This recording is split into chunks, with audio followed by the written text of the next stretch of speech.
Rebonjour et bienvenue pour cette nouvelle conférence du cycle TikTok organisée par l'agence Auguste et Louise. Je suis Yann Avec, je suis le cofondateur et directeur de création de l'agence. Bienvenue donc sur cette dernière conférence qui clôture un cycle qui a été absolument incroyable. À l'agence, devant la crise du Covid, on a ressenti vraiment le besoin d'expérimenter des choses et de comprendre surtout des choses. Et pour comprendre, on a été chercher des speakers absolument incroyables et on leur a posé des questions simples mais qui nous taraudaient. Cet après-midi, on va parler de digital. Alors, on a tendance à dire que le XXe siècle a commencé après la Première Guerre en 1918 et je crois que le XXIe siècle va vraiment commencer après le confinement en 2020. Pourquoi ? Parce que ça fait une trentaine d'années depuis la création du Minitel qu'on a deux mondes. On a le monde virtuel, digital, et on a le monde réel. Et les deux semblent s'opposer. On a quelques ponts qui se font, mais les deux mondes ne s'interpénètrent pas. Or, cette fois, ça y est, on a été obligé de rester chez nous, on a été obligé de faire du Skype, du Zoom, de la visio, du Hangout, on a été obligé de commander en ligne, on a été obligé d'embrasser le digital et de s'apercevoir des impacts réels qu'il pouvait avoir sur nos vies. Alors, pour parler de tous ces sujets, j'ai cet après-midi trois invités qui sont absolument exceptionnels. J'ai Annie Lichner, qui est journaliste digitale, fondatrice de My Digital Week et surtout, enfin pas surtout, pardon Annie, et de la Brigade du Web. Mais parce que la Brigade du Web, c'est quand même... Mais tu as raison, Yann, ça fait... c'est une bonne partie. Et ensemble, on parlera du lien entre l'événementiel et le digital. On a Valentin Blanchot. Valentin Blanchot est une star. C'est le rédacteur en chef du siècle digital, le président de Shine Media. Et ensemble, on parlera d'expérience client entre le digital et le réel, ou peut-être les deux ensemble. Et enfin, on a Jacques Froissant, qui est le CEO d'Altaïd. Alors, Jacques, on était avec lui tout à l'heure, et puis il nous a montré sa piscine, et depuis, il a disparu. Donc, j'espère qu'il n'est pas noyé. En tout cas, j'espère surtout qu'il sera là pour parler avec nous dans quelques minutes. Nous parlerons ensemble de la culture du digital dans une entreprise. Voilà, Jacques s'occupe de ressources humaines, enfin pas de ressources humaines, mais bref, on verra ça avec lui tout à l'heure. En tout cas, on va démarrer tout de suite avec Annie. Alors Annie, toi tu travailles beaucoup dans l'événementiel. L'événementiel, c'est une grande partie de ta vie. J'ai comme un truc qui semble me dire que tu dois bien t'emmerder depuis 2 mois. Oui, c'est ça, oui. Non, en fait, d'abord, je voudrais remercier l'agence Auguste et Louise de nous donner la parole et en plus entourée avec des amis que je connais bien. Et puis Jacques d'ailleurs pourra aussi m'interrompre parce qu'on avait organisé aussi des événements dans le sud de la France. Donc voilà. En tout cas, mille merci de nous donner la parole. Donc effectivement, depuis 2 mois, non, on ne s'ennuie pas, notamment dans mon équipe, parce que la plupart des événements, ben, vous l'avez vu, ils ont basculé sur le web. Et donc, on va le voir tout de suite. Juste un petit mot peut-être pour me présenter rapidement, parce qu'on pourra aller sur mon blog et sur mon site. Donc, on va faire passer peut-être le premier slide. Yann, s'il te plaît. Donc voilà, je suis quand même journaliste, oui, depuis une vingtaine d'années, déjà ça remonte, donc on va dire une pionnière du digital parce que j'ai vu naître Internet, etc. Mais depuis 7 ans, j'ai monté un site, on peut lancer l'autre, voilà, qui est Ma Digital Week, qui est une plateforme dédiée aux événements, mais qui est aussi un média puisque j'ai un pool de journalistes, ils sont 6 à travailler là-dessus. Et depuis 4 ans, j'ai monté, et c'est là où ça va être le lien avec le digital et le réel pour les événements, la Brigade du Web. La Brigade du Web, on va passer au slide suivant, c'est un collectif, c'est un beau collectif. C'est d'abord une belle histoire d'amitié. On peut lancer la transition peut-être, Yann, sur le slide, voilà. C'est d'abord une belle histoire d'amitié, une belle histoire avec des experts que j'avais repérés dans différents événements, qui sont des influenceurs. En fait, ils n'aiment pas du tout qu'on les appelle des influenceurs. Ce sont les brigadous et ce sont en fait des experts qui sont dans leur domaine d'activité, que ce soit le marketing, que ce soit l'innovation ou la technologie, vont permettre de booster les événements sur les médias sociaux professionnels en B2B et notamment sur Twitter et sur LinkedIn. Donc, c'est une belle rencontre. Et si on passe sur le slide suivant, très rapidement, et encore, Voilà, c'était juste quelques chiffres clés. On peut passer le slide encore, la transition. C'était les chiffres de l'année dernière, le nombre d'événements, le nombre d'impressions, le nombre de followers. Enfin, tout ça, ça fait une très, très belle communauté et nos clients ne s'y trompent pas. Ils savent que, bon, voilà, on arrive à bien booster les événements. Parce que un événement, qu'il soit en ligne ou qu'il soit, je dirais, en présentiel, on a toujours la même problématique, c'est comment lui donner de la visibilité. Là, pour ce webinaire, on a travaillé, ne serait-ce que pour cette présentation, on a travaillé quelques campagnes sur Twitter pour le faire monter un petit peu, pour avoir un petit peu plus d'inscriptions. C'est ce qu'on appelle avant l'événement, on va beaucoup travailler sur l'information, sur quoi on va parler, les intervenants, etc. Et en même temps, on va faire monter la sauce. Et pendant ce webinaire, d'ailleurs, je salue les brigadous qui sont derrière leur écran, ils vont live tweeter pour justement vous donner un petit peu de visibilité à vous, Auguste et Louise. Voilà. Yes. Super. Ok, on passe le slide suivant.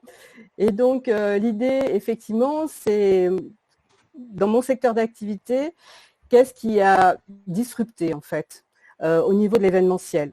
Et donc, j'avais choisi de vous parler sur 3 sujets. Le confinement, comment il a réinventé l'événementiel, et de vous donner aussi des exemples qui m'ont marqué ces 2 mois, parce qu'il y a vraiment des choses extraordinaires qui se sont passées. Et puis enfin, bien écoutez, les défis à relever pour justement mixer le monde du virtuel et le monde réel. Alors, juste, on va passer sur le prochain slide. Ça, c'est pas très, très... les chiffres clés avec le Covid, effectivement, c'était 15 milliards d'euros de pertes sur les 2 mois au niveau de l'événementiel, voire plus. Plus de 4500 événements annulés. Moi, je vais vous faire une confidence. Quand c'était vers le 20 février, j'étais avec 2 stagiaires, on était ici dans mon bureau et je voyais tous les événements qui étaient annulés ou reportés. J'ai pleuré pendant une journée. J'ai dit, oh, c'est fini, mon Dieu, mais qu'est-ce qu'on va faire, etc. Ça a duré 24 heures. Et après, je voyais les webinaires qui arrivaient et qui arrivaient et qui arrivaient et qui arrivaient. J'en ai compté à peu près 200 par mois. Donc, c'est énorme, hein, notamment dans le B2B et dans le numérique, dans notre secteur d'activité. Et là, je me suis dit, bon, ok, ça va reprendre, etc. Et puis, il y a eu effectivement plus de 3000 événements qui sont reportés, soit en fin d'année, soit surtout en 2021. Et on y reviendra, on parlera notamment de Vivatech, qui est le gros événement de l'année. Voilà, donc ça, c'était quelques chiffres clés. Et donc, rentrer dans le vif du sujet, comment le confinement a réinventé l'événementiel, effectivement, il faut repenser effectivement entièrement l'événement. Ça veut dire quoi? Ça veut dire qu'il faut, comme pour un événement réel, il faut se poser, réfléchir, quels sont les messages que l'on veut faire passer, mais surtout, dans le digital, il va falloir communiquer d'une manière différente. On va passer sur le slide suivant. Il faut donc revoir effectivement ces messages, ces moyens de les diffuser. Et puis, il va falloir aussi créer de l'interactivité et de l'engagement à distance. Parce que ça, c'est capital quand on est en ligne. Parce que si on ne crée pas de l'interaction, il va falloir capter l'attention des participants. Autant quand on est dans un événement réel, eh bien, on va rester à la conférence plénière, on va rester à la conférence. Oui, vas-y Yann. Je voulais simplement dire, d'ailleurs, n'hésitez pas à commenter et à travailler sur le chat en direct, à nous poser des questions, j'ai envie de dire. Hein. Absolument. Voilà. Pardon, Absolument. Je te redonne la parole. Et donc, la plus grosse difficulté quand on est en ligne, effectivement, c'est de garder l'attention des participants pendant 45 minutes, 1 heure, etc. Donc, il faut les faire interagir. Alors, on verra après, il y a des petits trucs, il y a des petites astuces. On peut mettre, par exemple, un quiz avec quelques questions, puis quelque chose à gagner, un jeu concours qui permet à la fin, si on a les bonnes réponses, de se dire, on a remporté ça, ça peut être sympa. Enfin, bref, il y a plein de petites choses que l'on peut mettre en place. Ensuite, donc, il faut revoir ces messages, il faut savoir communiquer et on va le voir sur le slide après, des exemples d'événements virtuels qui, moi, vraiment m'ont cartonné. Tu peux envoyer, Yann, les 4 transitions. C'était la semaine dernière, je demanderai à Jacques et à Valentin, peut-être qu'ils l'ont vu, qu'ils ont participé au Online Summit. Il était payant, mais pourquoi je vous en parle? Parce que c'était un événement en ligne pendant 17 heures d'affilée. Il y avait 90 speakers, effectivement, et c'était d'un très très haut niveau. Il y avait des gens comme Bertrand Piccard. On retrouvait aussi beaucoup de speakers comme on en retrouve dans les TEDx. Et ceci étant, ce qui était vraiment intéressant, c'est qu'ils avaient super bien organisé cet événement avec des conférences plénières. Il y en avait 6. Dans chaque conférence plénière, il y avait énormément de participants. Mais surtout, moi, ce qui m'a plu, c'est que je m'inscrivais à une conférence plénière et je pouvais, par exemple, parler à Bertrand Piccard, lui poser toutes les questions que je voulais. C'est quelqu'un qui est absolument inabordable, pas parce qu'il ne veut pas, mais c'est simplement qu'il est extrêmement pris et c'est très difficile de lui poser des questions. Et il y avait comme ça quelques vedettes, il y avait aussi Jacques Attali, il y avait d'autres personnes, Aurélie Jean, etc. Et donc on pouvait leur poser des questions en one-to-one. Et ça, c'est quelque chose d'intéressant. C'est la conférence, il y a le one-to-one et il y a le fait qu'on peut justement interagir directement avec des speakers. Ça, c'était le premier exemple. Et puis, c'était une grosse manifestation en direct. Et je salue la performance aussi technique parce que c'était quand même pas évident de tenir 17 heures.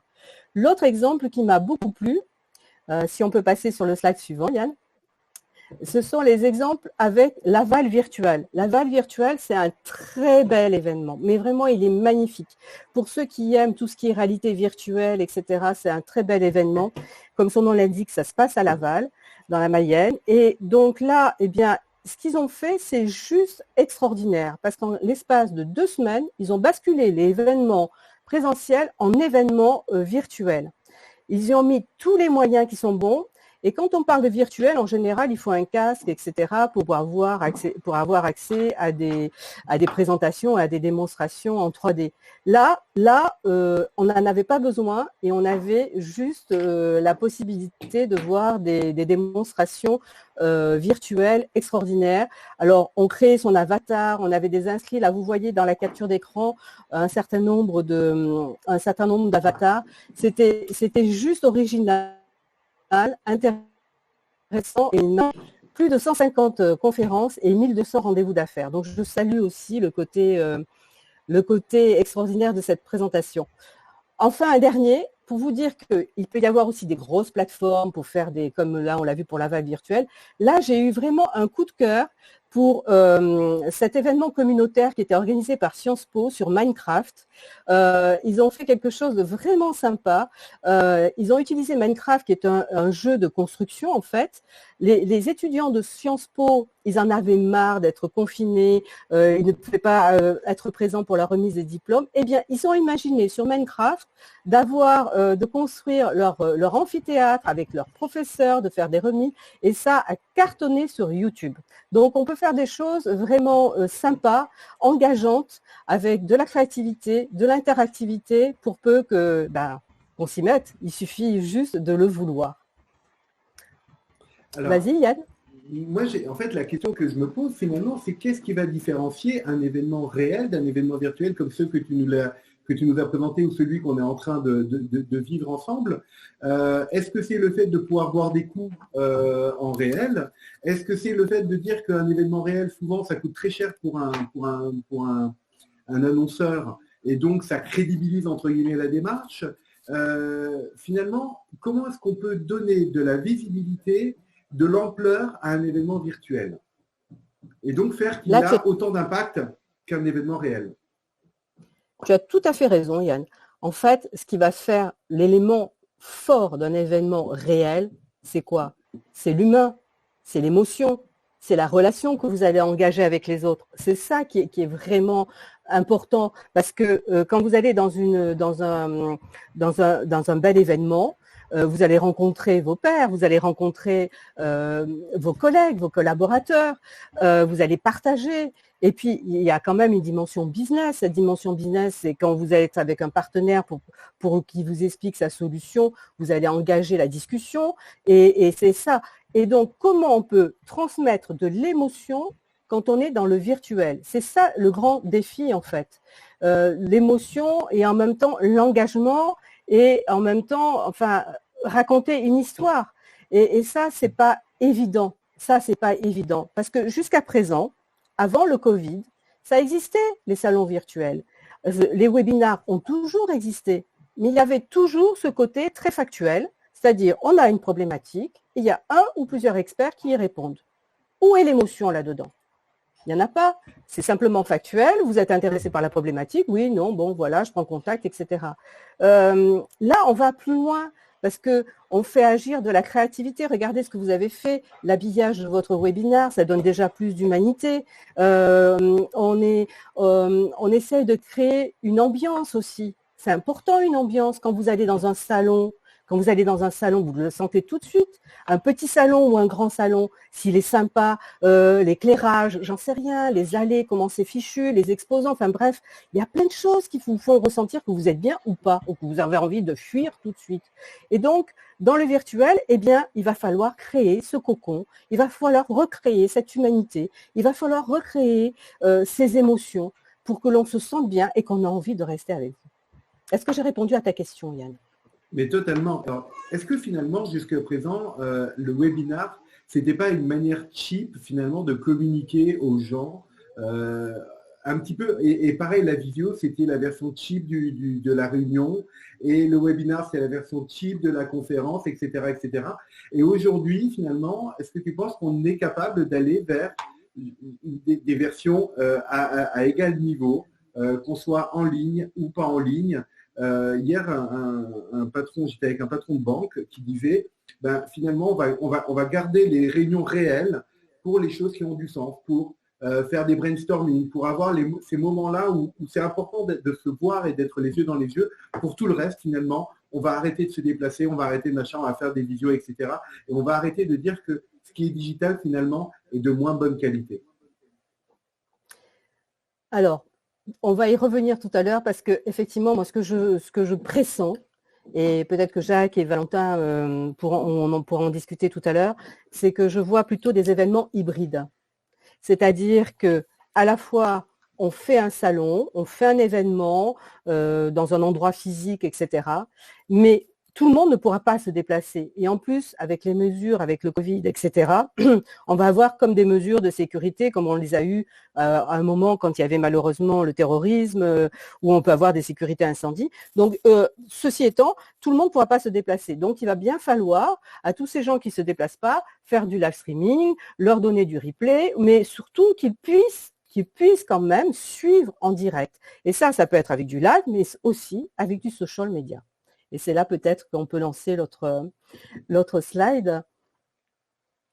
Donc, les défis à relever, on l'a vu, on va enchaîner avec le slide, c'est surtout comment capter l'attention. Et pour capter l'attention, là, il y a plusieurs choses, comme je l'avais dit tout à l'heure. On peut mettre en place…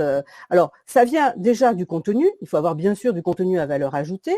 Mais comme dans un événement physique, il faut aussi que les intervenants, ils aient, je dirais, pas du charisme, mais qu'ils soient passionnés au moins, qu'on ait envie de les écouter, qu'on ait envie de continuer, et de prendre des notes, etc. Donc ça, c'est important. Il faut miser sur des contenus riches, il faut les mélanger avec des vidéos, des podcasts, effectivement, des contenus interactifs. Là, on le voit, vous avez un chat, vous avez des choses. Tout à l'heure, on a pu lancer une petite vidéo. Et surtout, raconter des belles histoires. Ça, c'est hyper important parce que tout le monde adore raconter de belles histoires. Et c'est-à-dire que lorsqu'on a une belle histoire, on va pouvoir capitaliser dessus. Et on peut capitaliser dessus et la partager aussi sur les réseaux sociaux. Les gens en raffolent. Et pour ça, eh bien, ça demande quoi? Ça demande d'avoir… On ne va pas parler de produits, on va pas se focaliser sur la plaquette de sa présentation, mais plus en termes de bénéfices utilisateurs, en termes de bénéfices clients, mais ça c'est le b.a.-ba, c'est le basique du marketing. On va pouvoir enchaîner peut-être avec autre chose. Donc on l'a vu. Alors pour moi, disruption ou transformation de l'événementiel, c'est clair que là pendant ces 2 mois, quand on voit les gros organisateurs d'événements, moi j'ai l'impression qu'ils ont vraiment du mal. Ils ont vraiment du mal à sortir de leur zone de confort. Ils avaient un modèle économique qui était figé sur des salons avec des exposants, avec des workshops, des ateliers, des conférences plénières, peut-être des one-to-one pour des choses business, etc. Ils n'ont pas compris que pendant ces 2 mois, il y a des petits jeunes avec des startups qui sont arrivés, qui se sont, je dirais, ils ont pris cette filière, cette faille pendant ces 2 mois et ils ont lancé des salons virtuels en l'espace de quelques jours qui étaient juste extraordinaires. Sympa, avec des interfaces sympas, des gens sympas, des speakers et tout était très bien. Donc, il va falloir qu'ils réfléchissent un peu à ce que secouer un petit peu le cocotier pour montrer que s'ils ne sont pas créatifs à ce niveau-là, eh bien, ils vont mourir. Donc, il va falloir réagir sans pour autant dire le physique, on le met à la poubelle. Bien sûr que non, on l'a compris, l'humain est important, mais en même temps, comment on va pouvoir cohabiter avec du virtuel? Et là, j'avais mis une photo de Vivatech parce que c'est l'un des événements le plus importants au niveau européen et ça se passe à Paris. C'était vraiment le gros événement. Il a été reporté en 2021. Et effectivement, eux, ils ont compris, ils commencent déjà à nous envoyer des communiqués de presse, nous les journalistes, en nous disant on est en train de réfléchir sur un nouveau modèle de salon où on va mélanger tout ça. Donc, on peut enchaîner avec l'autre slide et voir comment on va arriver à des événements hybrides. Et ce qui va faire le lien entre les événements réels et physiques, pour moi, c'est tout ce qui est réseaux sociaux, social media. Donc, si on peut juste envoyer l'autre slide, ça serait bien. Ayoub. Il n'y a pas? Bon, c'est pas grave. Il n'y a pas de slide? Il n'y a pas de slide? Si, alors j'avais mis... c'était pas grave, il y avait un beau schéma... il y avait un beau schéma qui venait de chez Hub Institute où on montrait que justement, entre le online et le offline, il y a 2 choses qui sont intéressantes. Le lien, c'est le social media. Et en fait, le social media, c'est le digital. Et le digital, ça va vous permettre de temporiser votre événement avant, pendant et après. Donc, par exemple, avant l'événement, que ce soit physique ou que ce soit en virtuel, il va falloir informer les gens sur votre événement. Il va falloir booster les inscriptions. Et ça passe par les réseaux sociaux comme Twitter, comme LinkedIn. Pendant l'événement, il va falloir le monter en visibilité. Toujours pareil, que ce soit en réel ou que ce soit en digital. Pour le monter en visibilité, eh bien, on va faire du live tweet, on va faire du Facebook Live. Et ça va vous permettre de sortir là. En même temps que je vous parle, Yann, aujourd'hui, il y avait une vingtaine de webinars en même temps. Donc, comment sortir du lot? Et c'est sans compter, et il y a le président, et il y a le Premier ministre à 16h. Et il y a le Premier ministre en plus. Donc là, c'est une concurrence difficile. Donc voilà, donc pour sortir du lot, voilà. Et ensuite, tout le monde le sait, que ce soit un événement physique ou même un webinar, il faut de la ressource, il faut des finances, il faut des personnes. Et donc, il va falloir capitaliser là-dessus. Donc, que ce soit, c'est beaucoup plus facile pour un webinar ou que pour un événement en ligne, puisqu'on va avoir des replays, etc., sur lesquels on va pouvoir capitaliser pour le faire perdurer dans le temps. Et c'est pareil pour un événement physique, on va rédiger du contenu avec les temps forts, etc., et on va le pousser sur les réseaux sociaux. Et voilà, ça fait partie d'un cycle, je dirais, très, très intéressant. Et voilà. Donc, il y a peut-être des questions, ou alors on les prendra après. Je vais peut-être. Olivier a une question, je vois. Après, Oui. Alors, bonjour à tous. Alors, je m'occupe d'événementiel, entre autres, chez Auguste et Louise, et c'est vrai que ça amène plein de questions. Et une des questions, alors je suis vraiment d'accord avec ton analyse, Annie. Un des challenges qui va peut se présenter, ça va être d'inventer peut-être un nouveau modèle économique sur justement tous ces événements virtuels. Aujourd'hui, beaucoup d'événements virtuels sont du gratuit ou presque gratuit ou contre publicité. Et en fin de compte, un salon qui est physique, qui est physiquement imposant, où on va se déplacer, où on accepte d'aller, on accepte de payer une entrée. Aujourd'hui, il va falloir faire que les gens s'habituent à pouvoir payer l'entrée d'un événement virtuel. Et peut-être que ce n'est pas encore complètement rentré dans les mœurs. C'est vrai. Le salon Online Summit, il était cher quand même, puisqu'il était aux alentours de 100 € l'entrée, hein, quand même. Oui. Mais honnêtement, il les valait largement en termes de qualité. Faire des webinars pour faire du webinar tel qu'on l'a vu avant le Covid, c'est-à-dire présenter une solution, faire sa plaquette, etc. Franchement, ça n'intéresse plus personne. Aujourd'hui, on veut aller un tout petit peu plus loin. On veut aussi avoir un échange de qualité.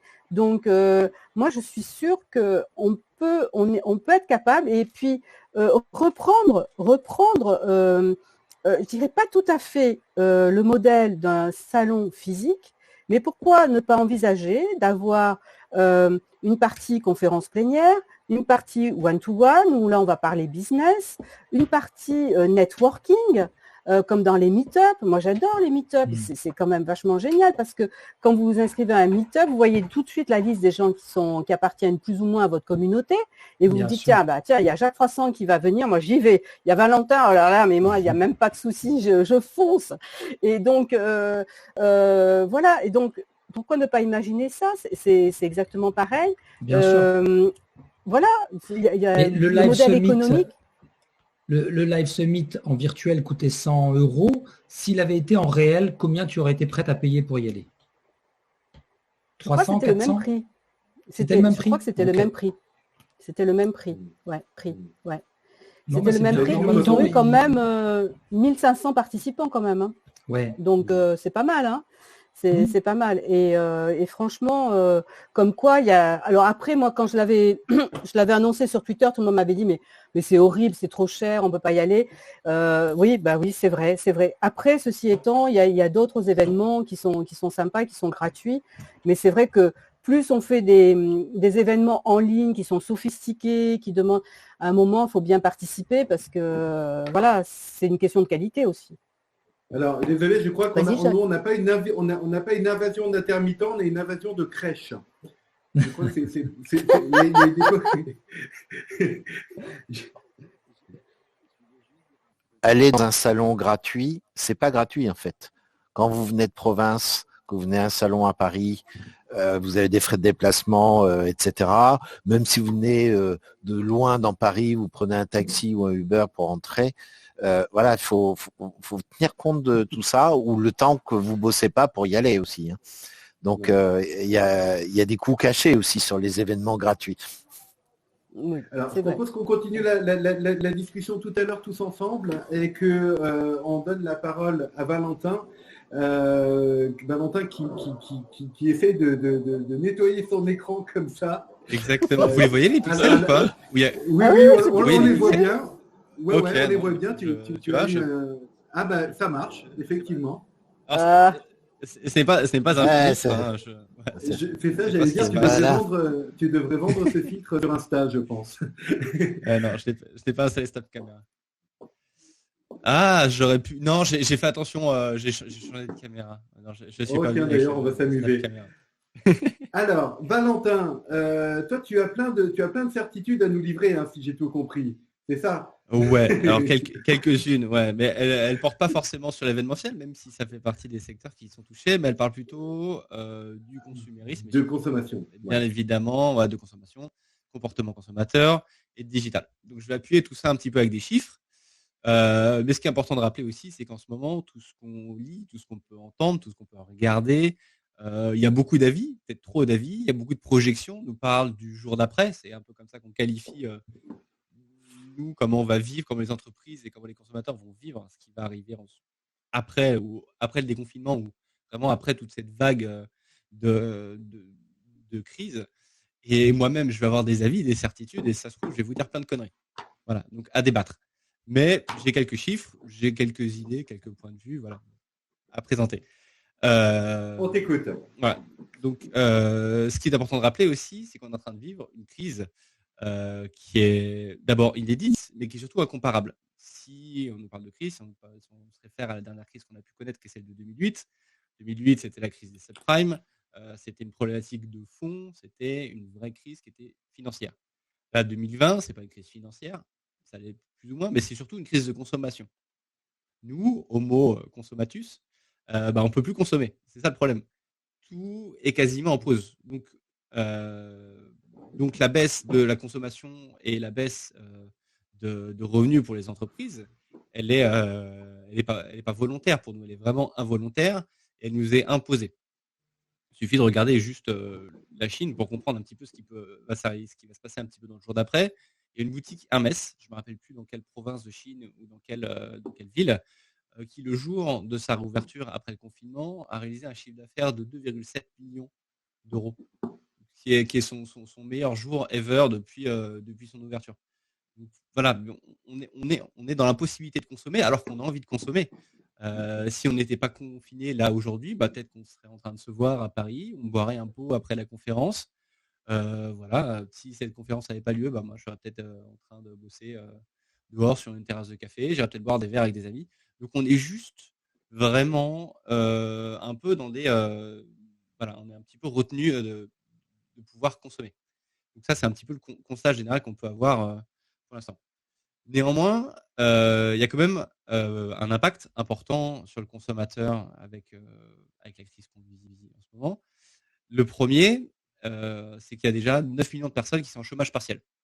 Et il y a plein de secteurs, Annie en a très bien parlé, mais il y a l'événementiel qui est touché et qui doit surtout faire le dos rond, qui doit être résilient, qui doit soit essayer de se réinventer plus ou moins grâce au digital, soit pour certaines sociétés d'événementiel, je pense à des sociétés comme G-Events, qui organisent beaucoup de salons, qui n'ont aucun moyen de digitaliser, de faire des webinars parce que c'est beaucoup de salons professionnels avec que des stands. Et ça, c'est des entreprises qui sont obligées de faire le dos rond, d'attendre et d'essayer d'absorber cette crise-là financièrement, du coup en mettant des employés en chômage partiel, en essayant de préparer et de réinventer un petit peu des business pour leur, euh, pour leur prochain salon. Donc ça, c'est une vraie problématique. Et l'événementiel, il touche aussi d'autres secteurs, parce qu'il y a aussi des événements un peu grand public, comme la Paris Games Week. Il y a peut-être, je sais pas moi, le salon du toilettage pour chiens, où là, on est plutôt aussi grand public, ou voilà, sur une niche. Il y a aussi toutes les personnes qui font l'audiovisuel, il y a aussi les locations de salles, etc. Donc, il y a vraiment un problème déjà dans le travail. Il faut être résilient. Dans d'autres pays, c'est un peu pire d'ailleurs. On remarque qu'il y a beaucoup de licenciements. Ne serait-ce qu'aux États-Unis, on a vu des pics énormes sur le nombre d'inscrits au chômage. Donc c'est une vraie problématique. Et ça a un premier effet, c'est qu'il y a une vraie préoccupation des Français. La première préoccupation des Français, c'est l'économie. La deuxième, c'est surtout de savoir combien de temps cette crise elle va durer.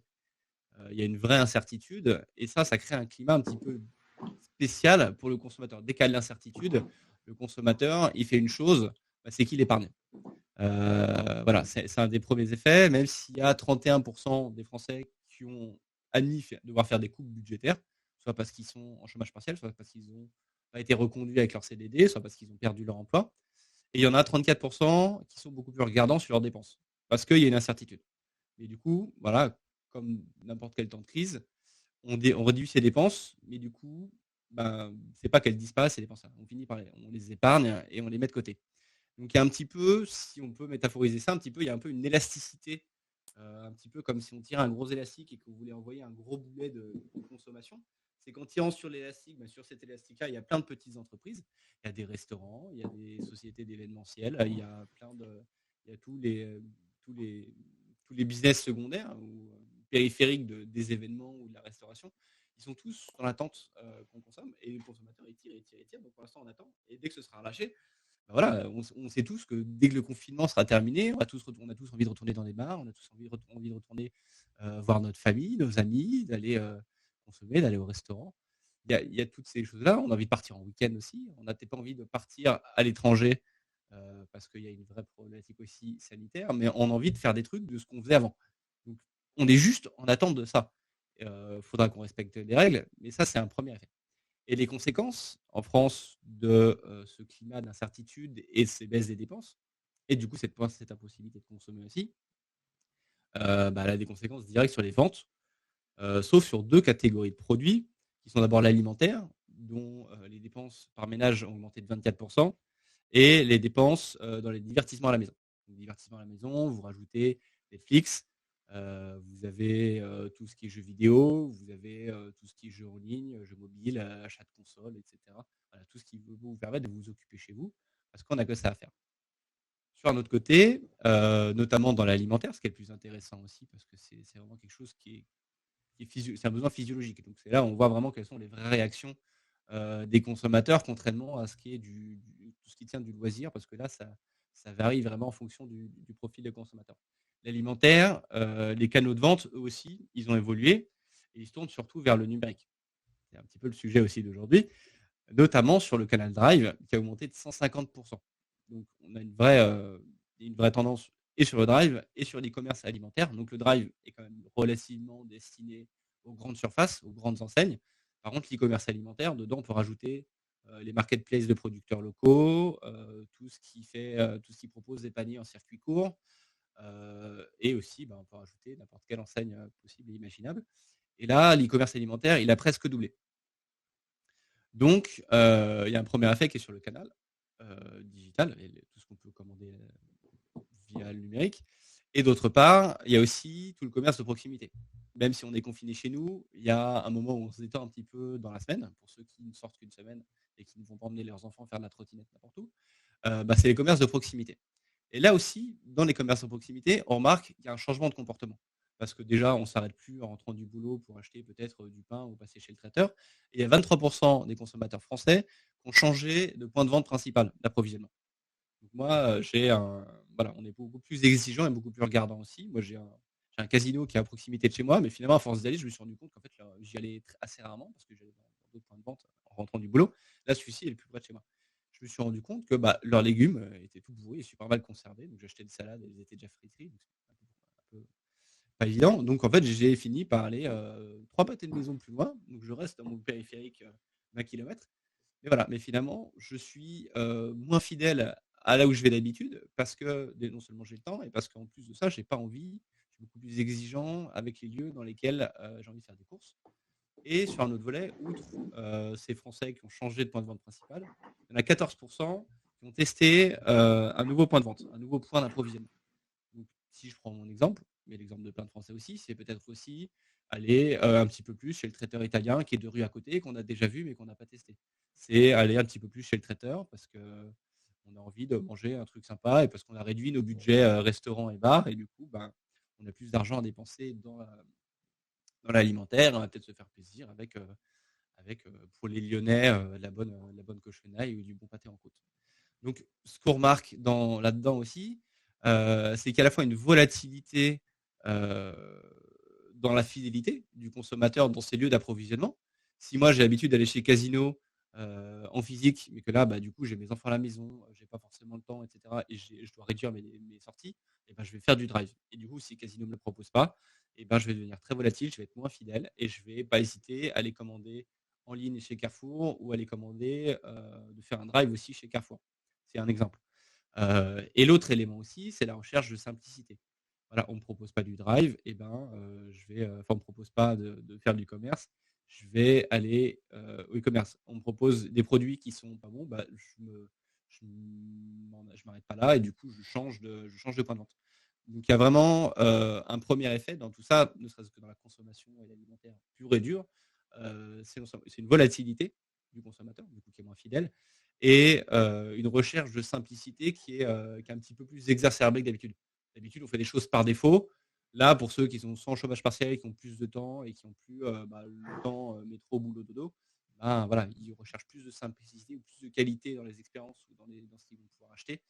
Donc, ils changent de lieu. Le second effet, c'est qu'on a le temps. On passe plus 1 heure dans les transports en commun, donc on a le temps. Et ce temps-là aussi, il est notamment dû à la mise en place du télétravail. Il y a une comparaison qui est assez intéressante à voir, c'est qu'en 2017, il y avait seulement 3% des Français qui avaient un jour de télétravail par semaine. En ce moment, si on prend les chiffres globaux de toute la France, il y a 20% des actifs, donc on ne compte pas ceux qui sont forcément au chômage ou en chômage partiel, qui sont en télétravail. Avec quelques disparités comme sur certaines régions. En Ile-de-France, c'est 41% des actifs qui sont en télétravail.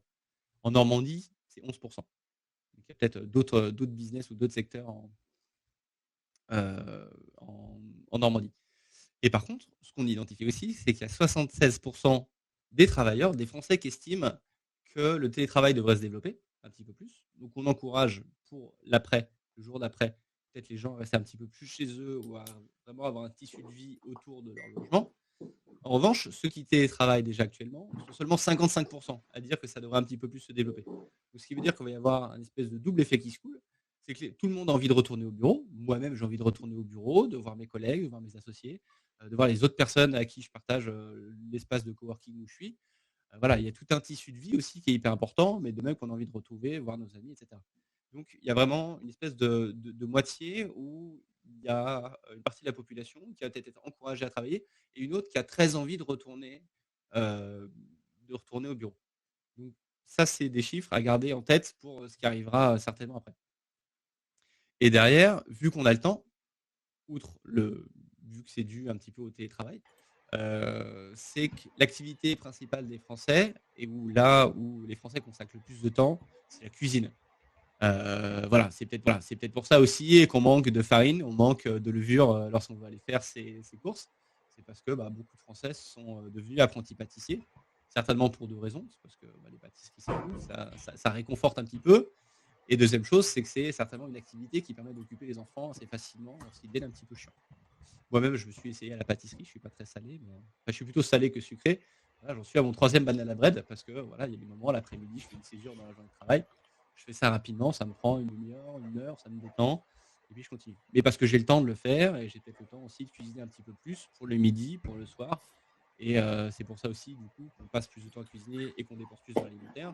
C'est que les enfants ne sont plus à la cantine, on dépense plus en allant au restaurant le midi. Oui, je vois une question. Alors, Valentin, moi j'ai une petite question pour toi. Alors, on voit que clairement, ce qui s'est passé a eu un assez fort impact sur, entre autres, le télétravail qui a très fortement augmenté. Quelle proportion tu penses de ce changement va rester? C'est-à-dire que clairement, quand il va y avoir une reprise, alors c'est pas, je pense que lundi ou mardi prochain, il va y avoir des gens qui retournent, ceux qui n'ont pas le choix. Mais ensuite, qu'est-ce qui va rester en fin de compte? Est-ce que les gens qui n'avaient pas du tout de télétravail vont peut-être demander à en faire une journée par semaine, 2 journées? Est-ce qu'en fin de compte, le télétravail va rentrer plus dans les mœurs, tu penses, de tous les gens qui en ont la capacité en fait? Alors, ça, pour moi, c'est clair, oui. Les entreprises sont en train de se rendre compte, d'ailleurs, celles qui avaient déjà commencé à opérer un switch sur des outils de collaboration ont eu moins de problématiques au lancement, au démarrage du confinement. Après, il faudra quand même être en mesure d'absorber aussi cette charge qui va arriver de l'extérieur. Il y a des sociétés, je pense à des grands groupes automobiles où il y a des projets, des choses un peu secrètes, des choses à sécuriser. Il faut passer par un VPN, il faut des serveurs aussi. Donc, il va y avoir un gros travail pour la DSI, mais je pense effectivement le télétravail va vraiment se démocratiser. Reste à voir si les entreprises vont réussir à suivre ça.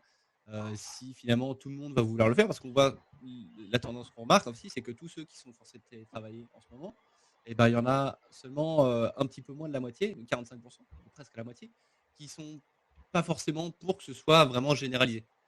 Donc on n'est peut-être pas à l'abri qu'on ait une tendance où je pense que sur le temps de travail total de tous les Français, donc même si on prend en compte l'industrie ou des secteurs qui ne peuvent pas télétravailler, je pense qu'on sera peut-être à 10, 15, 20% de ce temps de travail-là qui sera fait sur l'année en télétravail. C'est peut-être des personnes qui vont faire 2 jours de télétravail, notamment le mercredi, parce qu'il y a les enfants amenés au basket, à la gym, etc. Je pense que c'est plutôt dans ce sens-là que ça va aller. Mais je pense aussi que ça va rester, qu'il va y avoir, que ça va redescendre, mais qu'il y a une base qui va rester un petit peu différente. Moi, j'ai entendu cette semaine dans des grands groupes, des grandes banques, qu'en fin de compte, en 2 mois, ils avaient des projets de digitalisation de tout un ensemble de process, de faire que certains collaborateurs puissent justement peut-être passer à 10% de leur temps ou 20% en télétravail, et qu'en fin de compte, a priori, des directions informatiques auraient gagné jusqu'à 2 voire 3 années en 2 mois. C'est-à-dire que normalement, s'ils l'avaient fait de manière standard, ça aurait pris des années pour ramener ces changements, et que là, tout d'un coup, le digital, ça a été un raz-de-marée digital, et clairement, ceux qui avaient des outils qui avaient déjà été positionnés semblent s'en être aussi sortis un peu mieux, et puis certains se sont dépêchés de déployer des outils qui étaient un peu dans les tiroirs en attente, quoi. Donc, clairement, c'est un effet qui est très marqué. Ah, Yann, une autre question. Non, mais en fait, c'était pour revenir peut-être un petit peu sur l'aspect digital du commerce, puisqu'effectivement, tu le soulignais tout à l'heure, on a énormément de gens qui s'y sont mis par nécessité. Des fleuristes, des libraires, des maraîchers, tout un tas de petits commerces de proximité qui finalement ont découvert qu'ils pouvaient avoir une autre interaction avec leurs clients.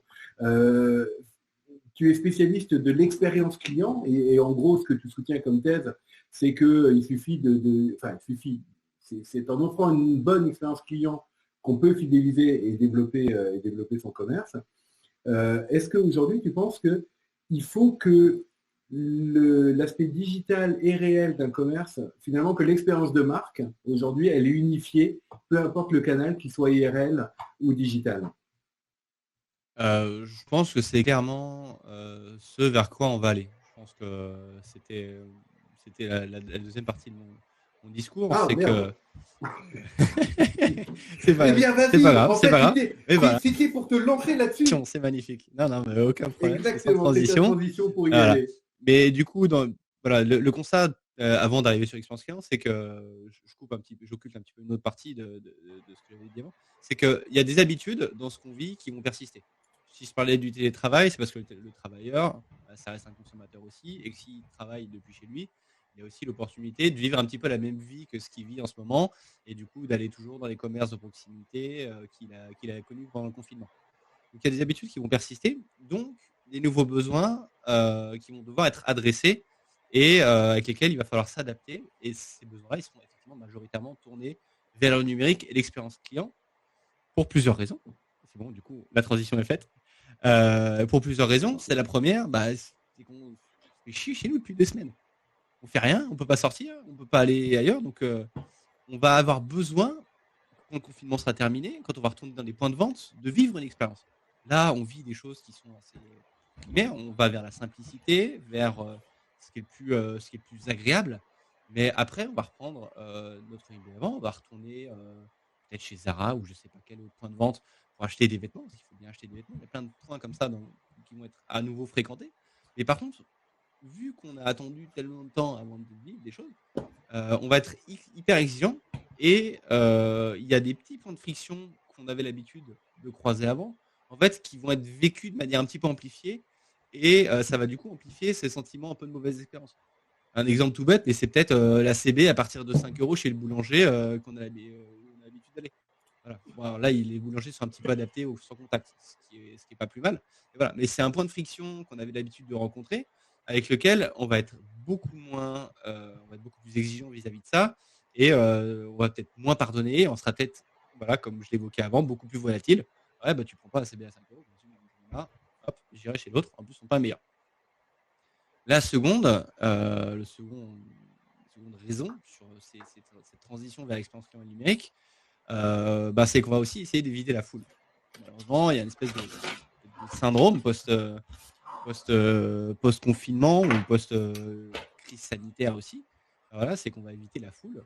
Et dans une étude de McKinsey, il y a 24% des Français qui ont déclaré se rendre qui n'iront plus ou moins dans les centres commerciaux. Donc si on pense aux grandes agglomérations, aussi il y a des centres commerciaux qui sont disséminés un petit peu ailleurs en province. Voilà, les 4 temps à Paris, il y a la Part-Dieu à Lyon, il faut déjà s'attendre à avoir une baisse de trafic de 24%. Néanmoins, il y a quand même des personnes qui vont continuer d'y aller. On va aussi arrêter d'aller un petit peu plus au cinéma, dans des concerts, dans d'autres activités culturelles. Ça, c'est 19% des Français. Donc, déjà, si on va moins dans les commerces, les centres commerciaux, pardon, ça veut dire qu'on va créer un petit peu plus de temps et un peu plus d'argent en commerce de proximité. Donc, ça veut dire quand même qu'on renverse la bascule et la balance. Mais néanmoins, ces commerces de proximité-là, ils vont devoir passer un petit peu un cap et tourner la page et s'avancer un petit peu plus vers le numérique. L'exemple que je t'avais donné quand on avait échangé au début, c'est que les restaurateurs, pendant très longtemps, Facebook, ils s'en foutaient. Ils n'avaient pas envie d'avoir une page Facebook, ils n'avaient pas envie les cafés non plus, ils n'avaient pas envie de communiquer, ils ne voulaient pas avoir un compte Instagram. Et finalement, c'est le consommateur qui pousse un peu ces besoins-là. Et aujourd'hui, quasiment tous les restaurateurs, ils ont un compte Instagram avec leurs recettes. On les voit d'ailleurs très actifs pendant la crise, ils font des petits lives avec des recettes, etc. Ils ont tous des pages Facebook. Donc, ils ont fini tous par, ils ont tous fini par passer un petit peu ce cap-là.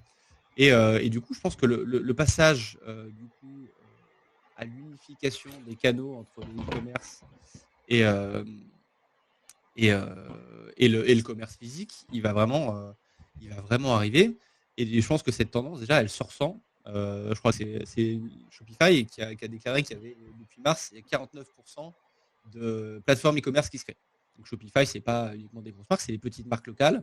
Ça peut être aussi des petits points de vente. Donc ça peut très bien être un traiteur qui va créer son site e-commerce depuis lequel on pourra réserver. Effectivement, l'autre effet aussi qu'on marque, c'est que dans la livraison, il y a les commandes en click and collect qui ont triplé. Et l'autre aspect aussi, c'est que les livraisons locales, elles ont été multipliées par 5. Donc, l'effet, c'est que, mais si je prends l'exemple de Lyon, vu que j'habite à Lyon et que j'ai pu croiser un petit peu ce qui peut se faire, c'est qu'on peut commander et réserver à l'avance des bouteilles chez un caviste. Il peut aussi nous livrer à partir d'un certain montant. Il y a quelques restaurateurs aussi qui sont mis à proposer ça. Il y a du click and collect aussi dans pas mal d'autres points de vente. On peut pré-réserver une commande. Donc, il y a une adaptation forcée de ces points de vente-là. Et du coup, elle va se tourner vers le digital parce qu'à la fin du confinement, on va peut-être garder certaines habitudes, comme je dis. Et je pense que ces pratiques-là, elles vont rester parce qu'on va vouloir éviter la foule, on va vouloir éviter la file d'attente dans la boucherie. Le confinement passé, je pense qu'on va arrêter de respecter les règles d'un mètre, mais on va toujours les avoir en tête. Et du coup, ça va nous faire un petit peu flipper d'avoir une queue de 20 personnes en voulant acheter une côte de bœuf. Et du coup, on va peut-être la commander. On va peut-être réserver aussi plusieurs grosses commandes chez le traiteur. Donc, pour moi, c'est des choses qui vont rester et qui vont faire aussi muter le commerce en ligne avec l'arrivée plein de petits acteurs sur ces secteurs-là. Donc, ils vont peut-être aussi créer de sites e-commerce où ils pourront réserver et ils vont peut-être plutôt s'exporter sur des plateformes. Il y a déjà Carrefour pour certains de ces magasins de proximité qui a mis tous ses produits, une partie de son assortiment de produits sur Uber Eats. Donc, qu'est-ce qui empêcherait un traiteur ou un boucher de mettre ses produits sur Uber Eats? Alors effectivement, il y a toujours cette vision entre le digital, ça tue le commerce de proximité, etc. Alors qu'au contraire, on va pouvoir regagner en chiffre d'affaires pour ces points de vente. On ira peut-être moins dans ces points de vente-là. Ils vont regagner en chiffre d'affaires au détriment de certaines autres plateformes ou d'autres enseignes. Après, il y aura toujours une problématique de prix, etc. Mais pour moi, on va vraiment aller dans ce sens-là, même pour des points de vente de proximité, des vendeurs de chaussures, etc. Moi, je les vois bien s'orienter là-dessus. Éventuellement sur des marketplaces de produits locaux, si on retourne un petit peu sur l'alimentaire, c'est peut-être aussi un producteur qui fait le marché tous les jours. Enfin, pas tous les jours, mais je reste un peu sur l'exemple de mon quartier, mais je pense qu'il est relativement popularisé, même dans des villes de moyennes agglomérations. Mais si je prends l'exemple d'un producteur local qui a plein de fruits et légumes, qui a aussi de la viande, etc., et en fait, qui peut rien vendre là pendant le confinement, mais qui va peut-être proposer des paniers à réserver et à récupérer le jour du marché. Donc, on va retourner sur le marché pour récupérer ces produits, mais on va peut-être moins les fréquenter. Donc, je vois un petit peu cette tendance, mais c'est un avis qui est personnel, qui est basé un petit peu sur ce que j'observe en chiffres et en comportement un petit peu à côté. Ça se trouve, on va tous reprendre le cours de notre vie et on va peut-être bazarder le télétravail parce que finalement, on reprend nos bonnes vieilles habitudes, on va retourner dans les mêmes commerces parce que ça reste toujours aussi pratique, parce que les enfants vont retourner à l'école et qu'il faut aussi s'ajuster avec ce rythme-là. Les enfants ne vont pas faire l'école depuis chez eux.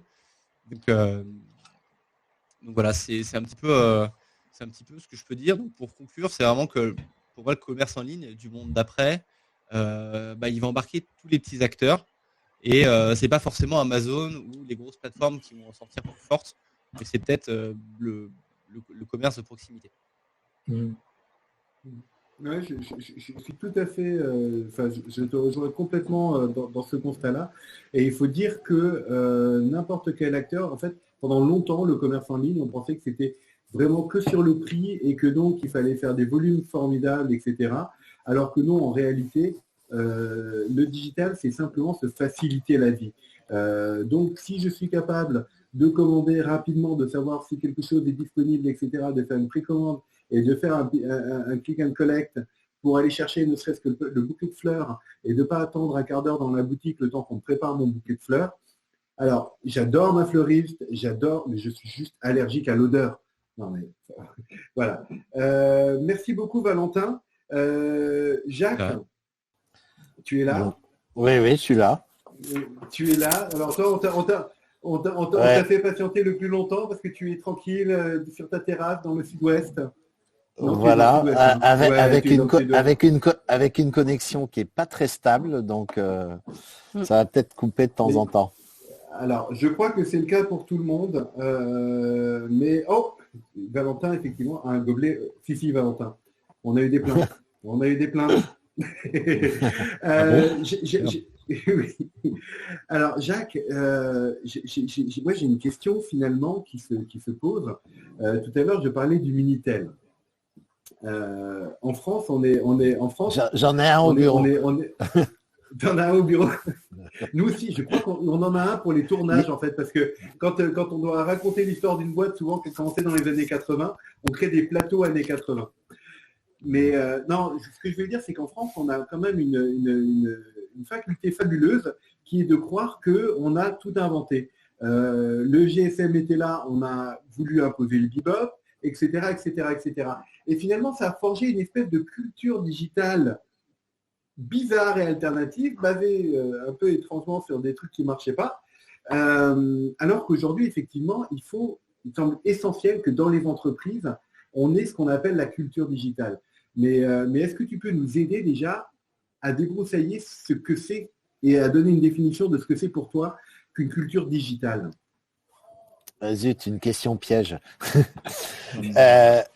Comment je définis la culture digitale? Je la définis d'abord par la curiosité. Le digital, c'est un outil comme un autre. On s'est approprié le GSM dont tu parlais, le smartphone, le grand public s'est accaparé aussi ce qu'on appelait la micro-informatique, hein, l'ordinateur, le PC à la maison. Et en fait, il faut un peu de curiosité, il faut essayer de comprendre comment ça marche, etc. Et je trouve que moi je recrute des profils d'experts digitaux, entre guillemets, des Chief Digital Officer, des directeurs marketing digital, des gens qui peuvent avoir des responsabilités et qui sont dans des fourchettes d'âge qui dépassent la quarantaine. C'est pas pour ça qu'ils sont pas digitaux, c'est pas parce que pour être digital, faut pas être né après le 1er janvier 2000. Et aujourd'hui, pour moi, la culture digitale, c'est s'approprier ça et c'est de rentrer dans cette culture de curiosité, de test and learn, d'agilité, de remettre l'innovation au centre des choses. Et on s'aperçoit que beaucoup d'entreprises sont devenues feignantes par rapport à l'innovation. Ils pensent qu'ils innovent alors qu'ils ne font qu'améliorer un produit existant. Quand tu regardes un keynote d'Apple et qu'il sort l'iPhone 11, c'est pas une innovation, c'est une amélioration du premier iPhone. Mais le jour où il a sorti l'iPhone, là, c'était une vraie innovation. Donc c'est penser à tout ça. C'est penser à tout ça. Ok, donc finalement, c'est une culture de la curiosité, de l'innovation, de l'usage aussi, c'est-à-dire que finalement, tout ce qui avant était rendu très compliqué parce que pour faire un mécanisme, il faut de l'ingénierie, il faut du matériel, etc. Finalement, aujourd'hui, on est capable de délivrer du service à partir de code. Est-ce qu'il y a aujourd'hui une entreprise qui voudrait digitaliser? Quels vont être ses freins? Ils sont, pour moi, ils sont d'abord culturels. Alors, la crise est un très bon révélateur de ça, hein, de la capacité d'organisation ou d'agilité d'une entreprise face à quelque chose complètement nouveau pour elle. C'est ça, cette capacité-là qu'on peut avoir ou pas, qui va être un gros frein. Et les freins, ils sont humains, hein, comme à chaque fois. Hein. Ah ben non, mais ça marchait comme ça jusqu'à maintenant, on va pas changer. C'était mieux avant. Mais on le voit tous les jours dans le quotidien. Hein. Chaque fois que Facebook changeait son interface, tout le monde gueulait, j'en veux pas, etc. Et puis en oubliant qu'ils avaient gueulé sur celle qu'ils aimaient bien quand elle était sortie. Voilà. Il faut beaucoup accompagner au niveau humain. Pour moi, une transformation digitale d'une entreprise, c'est pas juste transformer le business, faire du e-commerce ou du marketing digital. C'est accompagner, et il faut impliquer les RH dedans, accompagner l'ensemble de l'entreprise, les salariés, les managers, vers une culture différente, de se redécouvrir, d'être à nouveau curieux, d'accepter de tenter des choses et de ne pas réussir, parce que on était rentré dans une culture où si on lançait quelque chose, on a tous connu cette expression, ouvrir le parapluie, chercher, ne lancer un produit que s'il est parfait, et du coup on lance rien, ou quand on le lance, il est trop tard parce qu'il y a une start-up qui l'a fait. Alors, toi, tu es spécialiste de recrutement. Si aujourd'hui, je veux justement embrasser la culture numérique et vraiment rassembler ce qu'on disait avec Valentin tout à l'heure, c'est-à-dire rassembler l'ensemble de mes expériences clients, qu'elles soient réelles ou digitales, quel type de personnes je vais aller chercher? Est-ce que je vais aller chercher un talent, une personnalité?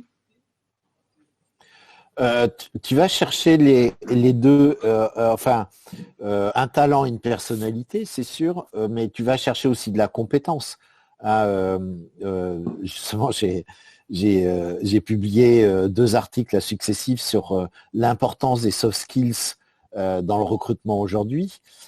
Mais la performance, c'est un mixte entre la compétence technique, ce que tu as appris, ce que tu continues à apprendre, et ce qu'on appelle donc ça c'est les hard skills, les compétences dures.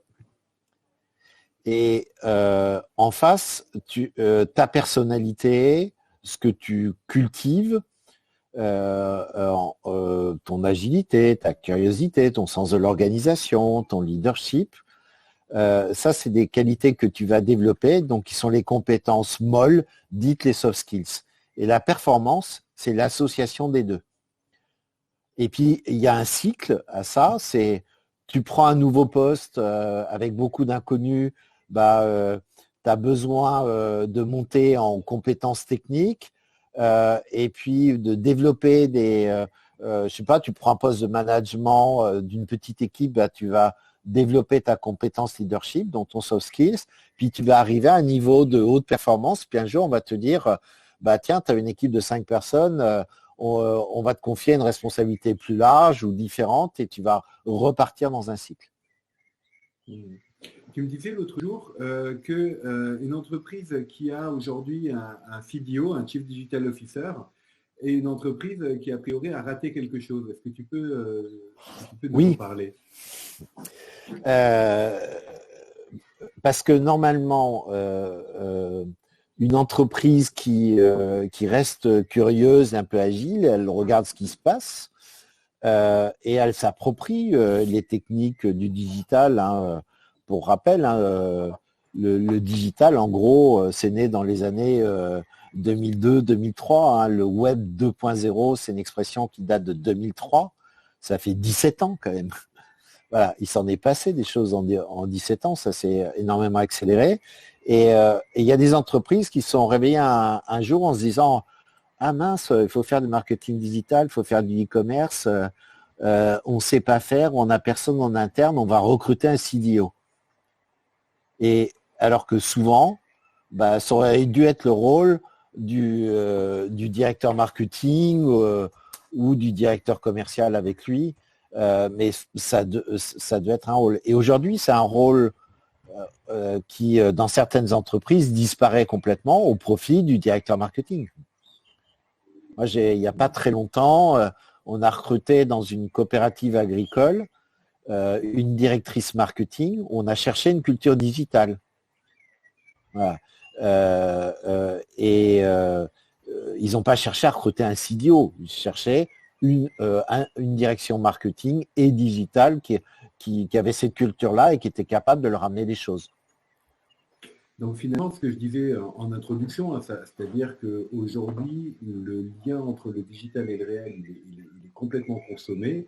On est vraiment dedans, et y compris dans l'entreprise et dans la manière dont on doit se déployer sur le web. Je pense que beaucoup de gens, en venant assister à cette conférence, s'attendaient à ce qu'on parle de Slack, de RP, de trucs, qu'on donne des outils, qu'on dise les 5 tips pour devenir plus efficace, pour gérer votre email, etc. C'est pas du tout l'esprit finalement. L'esprit, c'est de dire, considérez votre magasin physique comme votre magasin en ligne, considérez que les gens qui vous écrivent sur Internet sont aussi importants que les gens qui viennent frapper à votre porte. Finalement, c'est ça, c'est de dire, considérez qu'une réunion en digital, elle est aussi importante qu'une réunion physique, qu'un événement digital, il est aussi important qu'une réunion physique. Finalement, aujourd'hui, ce qu'on célèbre, c'est la naissance de ce monde digital complètement intégré, et peut-être que le Covid est la météorite, pour reprendre une expression de Fred Cavada, le Covid est la météorite qui a tué les dinosaures qui refusaient le digital, non? Ouais, mais complètement. Quand on disait tout à l'heure, 25% des salariés sont en télétravail. Tu vois, c'est un vrai révélateur de ça. Des boîtes qui sont prêtes ou qui ne sont pas prêtes. Ou je pense à une copine qui travaille dans une petite mutuelle d'assurance qui m'a dit on a passé 10 jours à mettre en place le télétravail avant de commencer à pouvoir vraiment travailler.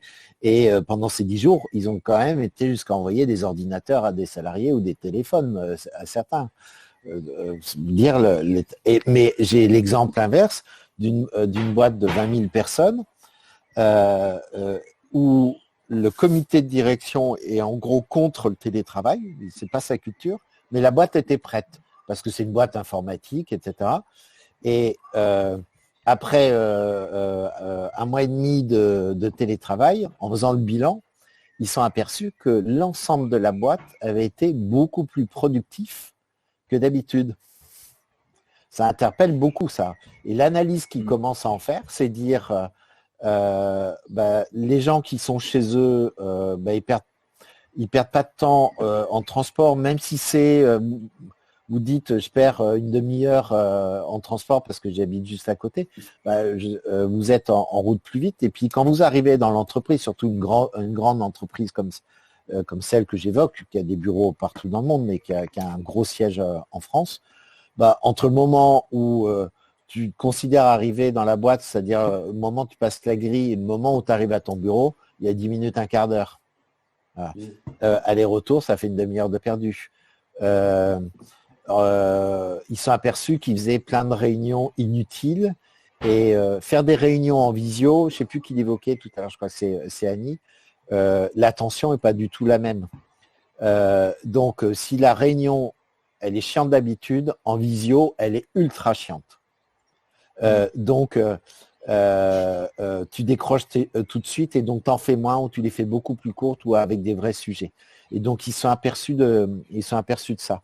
Donc on va aujourd'hui, la crise est révélateur de tout ça, mais c'est révélateur aussi des comportements humains, des évolutions de management qui sont indispensables. Les gens qui faisaient du micro-management, qui étaient très présents et qui commencent à mettre des visios à 8h du matin, à midi moins le quart, à 14h et à 18h pour voir si... On m'a raconté des cas de figure comme ça. Ça existe. Donc ça, il est évident que le manager qui est comme ça, dans un monde où on fait beaucoup plus de télétravail, ça passe plus.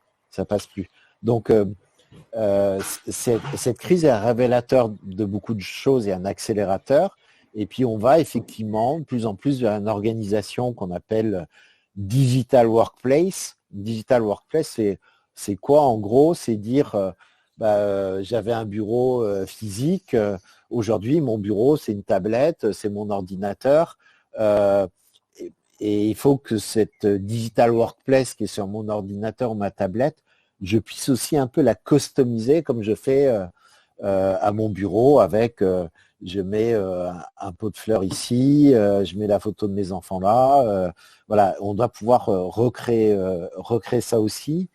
Et cette digital workplace, elle doit être partir du besoin et pas partir. C'est pour ça que c'est inintéressant de dire il faut mettre Teams, il faut mettre Slack, il faut mettre je ne sais pas quoi d'autre comme outil. C'est d'abord mettre l'outil, d'abord partir du besoin et de voir ce dont ont envie les équipes et ce avec quoi ils vont être à l'aise. Par exemple, chez Altein, moi je suis très pote avec Julien Codorniou, le patron de Facebook Workplace, l'environnement de réseau social entreprise de Facebook, et je voulais le mettre chez Altein. Mais en fait, l'équipe a adopté Slack et me dit non, on n'en veut pas de Facebook Workplace. Bon, ok, j'ai pas imposé. C'est venu naturellement par l'équipe. Donc ça va dans des petites équipes, mais à grande échelle, il faut aller passer un peu de temps, identifier et voir. Et je suis sûr qu'il y a des entreprises qui vont s'apercevoir que leur choix d'outils pour faire du télétravail ou à distance ne sont pas les bons. Sont pas adoptés ou vont être... voilà. Et puis après, l'autre message moi, que je voulais passer, on a parlé de l'humain, c'est la culture digitale, c'est aussi revoir son management. C'est avoir un management qui est plus adaptable, qui est plus adapté au contexte, à l'évolution des mentalités, avoir des managers qui portent vraiment les valeurs de l'entreprise. Ce qu'on a vu, les vrais entrepreneurs ou les vrais managers, ils se révèlent vraiment pendant la crise. Ils portent les valeurs de l'entreprise, ils les incarnent, ils sont transparents, ils annoncent les bonnes nouvelles, ils réfléchissent avec les équipes à qu'est-ce qu'on peut faire. On a moins d'activités. Tiens, si on montait une conférence virtuelle, tiens, si on l'appelait TikTok, super idée. Voilà, c'est ça aussi, initier des choses comme ça. Le manager, pour moi, j'allais dire digital, mais c'est le manager de demain.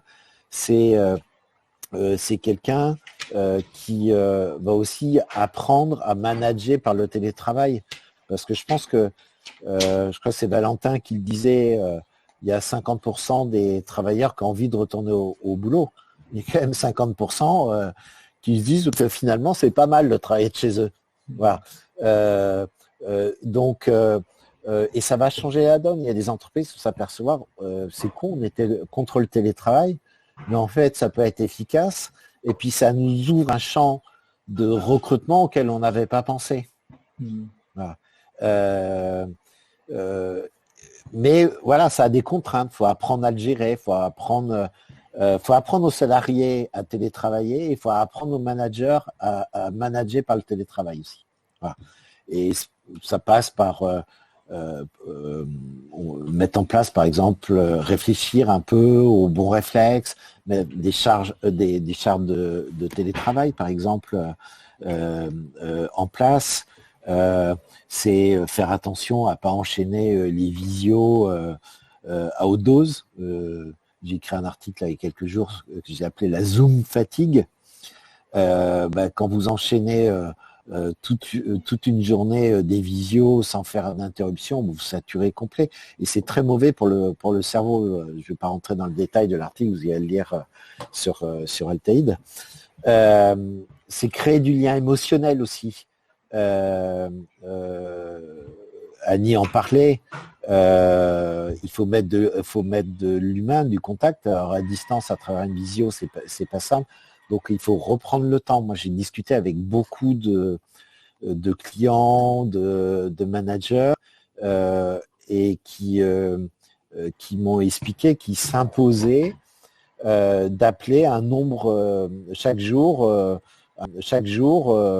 un nombre de personnes. Il y en a un qui m'a dit 5, un autre 10, de ses équipes à qui il n'avait pas parlé depuis longtemps ou qui savait qu'il était isolé, par exemple. Quelqu'un qui est célibataire tout seul, c'est pas pareil que quelqu'un qui est en famille. Quoique les mères de famille qui n'en peuvent plus de leurs enfants, il faut peut-être les appeler aussi.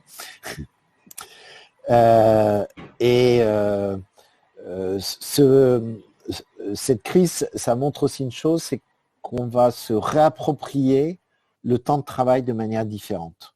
Voilà. Je l'en ai parlé, les réunions inutiles, les favoriser des échanges plus agiles, moins alambiqués, moins chercher à faire de la politique, à se couvrir. Ce qu'on a vu, ceux qui se révèlent, c'est ceux qui sont efficaces, qui ont des bonnes idées. Moi, une chose qu'on a mis en place depuis très longtemps chez Alteid, c'est qu'il n'y a pas d'horaire chez Alteid. On regarde que l'efficacité. Et on s'aperçoit qu'on est beaucoup plus productif quand on donne de la souplesse aux gens. Après, ça se manage aussi, ça aussi. C'est pas parce qu'il n'y a pas d'horaire que les gens ne bossent pas. Mais voilà, c'est apprendre tout ça. Voilà, et puis moi ce que je vois aussi dans cette évolution de manière de travailler, c'est sur les process RH, le recrutement, ça va changer aussi. Nous on a continué à recruter, on était déjà habitués dans le digital à faire des entretiens en visio sur une bonne partie de nos candidats, mais maintenant on va plus loin, on a fait des process de recrutement entiers avec nos clients en visio, jusqu'à la signature du contrat de travail avec de la signature électronique. On a vu des clients qui avaient engagé des gens juste avant la crise faire l'onboarding à distance et avoir des salariés qui bossent depuis un mois ou un mois et demi dans une boîte où ils n'ont jamais mis les pieds. Voilà. Ça crée des habitudes, ça ne sera pas suffisamment ancré, mais ça ouvre des champs des possibles. On se dit, tiens, mais c'est vrai que pour l'expérience d'un candidat, le faire venir en premier entretien dans la boîte sans être sûr que ce soit le bon candidat et on en fait venir 7 ou 8 ou 3 ou 4 si on passe par un cabinet de recrutement, ça veut dire que pour un candidat, il part 1 heure avant, il prévoit 1h30, 2 heures d'entretien, il doit rentrer chez lui ou à son bureau, il a cramé une demi-journée. Est-ce que c'est bien utile pour un premier entretien pour l'expérience du candidat, de lui faire cramer une demi-journée. Voilà. Donc, l'habitude prise par des entreprises, en tout cas celles qui ont continué à recruter avec nous et d'autres, il y a des tas d'exemples, de faire le premier entretien en visio et de ne voir finalement en finale qu'un candidat dont on est sûr qu'il nous plaît, on est sûr qu'il est intéressé par la boîte et du coup, on va être beaucoup plus concentré sur lui, se dire c'est un des deux possibles, par exemple, et donc on va être beaucoup plus vendeur, beaucoup plus dans la transparence, dans l'émotion avec lui, on va lui donner plus envie que d'enchaîner des entretiens de recrutement pour voir comme ça. Donc, il y a beaucoup de choses. Le télétravail, ça va changer notre sourcing aussi. C'est les entreprises qui sont prêtes à avoir des gens complètement en remote. Pourquoi je vais les chercher à Paris? Je peux aller chercher à Clermont-Ferrand, à Gap, à Dax ou à Brest. Voilà. Donc, ça va changer pas mal de choses là-dessus, avec un grand dénominateur commun, c'est l'humain. La crise a montré qu'il y a des boîtes qui n'étaient pas prêtes, qui n'étaient pas assez agiles, qui n'avaient pas les bons outils, mais intrinsèquement, tout ça, c'est une question d'humain, de retrouver ce sens-là, la réactivité, l'empathie, la créativité, la résilience, la bienveillance des équipes. Ça a été un formidable révélateur de tout ça.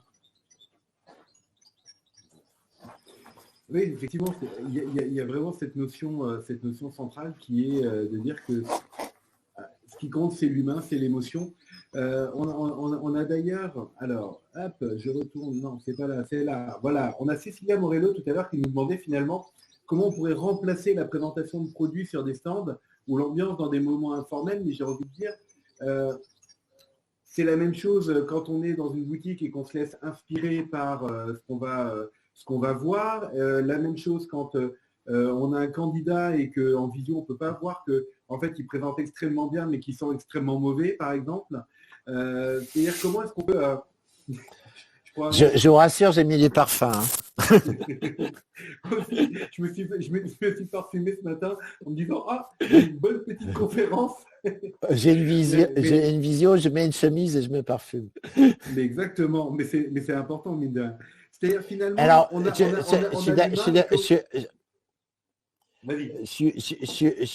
suis d'accord avec toi. Il y a un moment, il faudra rencontrer la personne.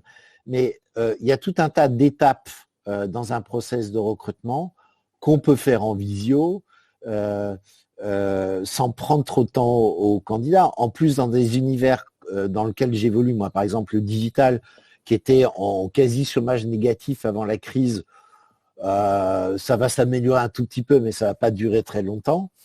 On est aussi beaucoup dans la séduction du candidat. On a besoin de comprendre qui il est, ce qu'il sait faire, quelle qualité il peut avoir, etc. Mais on a besoin de le séduire aussi.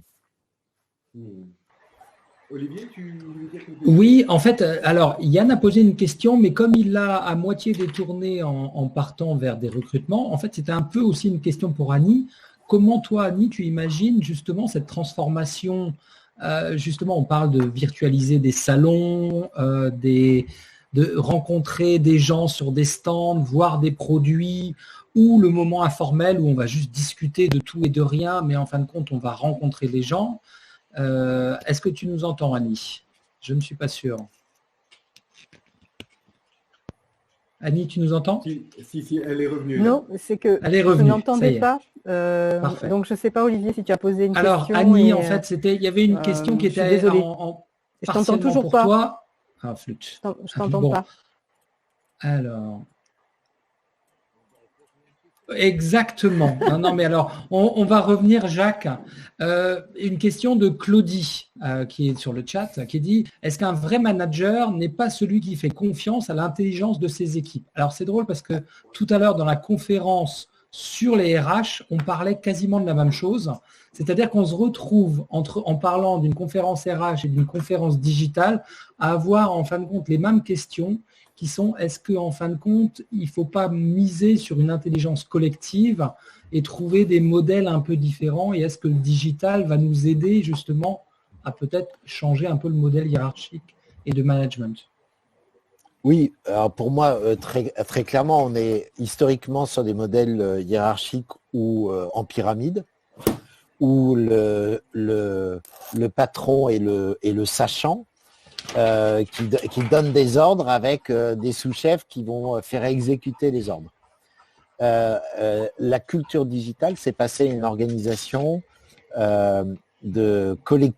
collective où on partage beaucoup plus, et ceux qui sont reconnus, c'est ceux qui partagent ou qui sont les aidants. Donc on est effectivement dans une évolution forte, et pour faire ça, il faut effectivement accorder de la confiance. Et il y a plein de démonstrations d'entreprises qui ont compris ça et qui mettent en œuvre. J'ai aujourd'hui appliqué ça chez Altaïd depuis longtemps, mais je l'ai vu chez des clients aussi. Chez Altaïd, par exemple, je parlais, il n'y a pas d'horaire, on prend ses vacances quand on veut. Il n'y a pas d'objectif chez Altaïd. L'objectif, il est collectif. Et tout ça, c'est une dimension qui ne peut fonctionner que si je fais confiance à l'équipe et à sa capacité à gérer. Voilà. On l'accompagne, l'équipe. Si j'ai une personne dans l'équipe qui ne réussit pas, je vais chercher à comprendre comment elle bosse. Je vais lui donner des conseils, la reformer sur des sujets, mais je vais pas lui dire t'y arrives pas, débrouille-toi, tu fais pas ton objectif. Voilà, ça marche plus, quoi. C'est complètement dépassé aujourd'hui. Et on le voit bien, les entreprises les plus performantes, elles ont adopté ce management par la confiance. Oui. Attends. Voilà. En fait, alors, est-ce que Annie, tu nous entends ou pas finalement? Oui, non.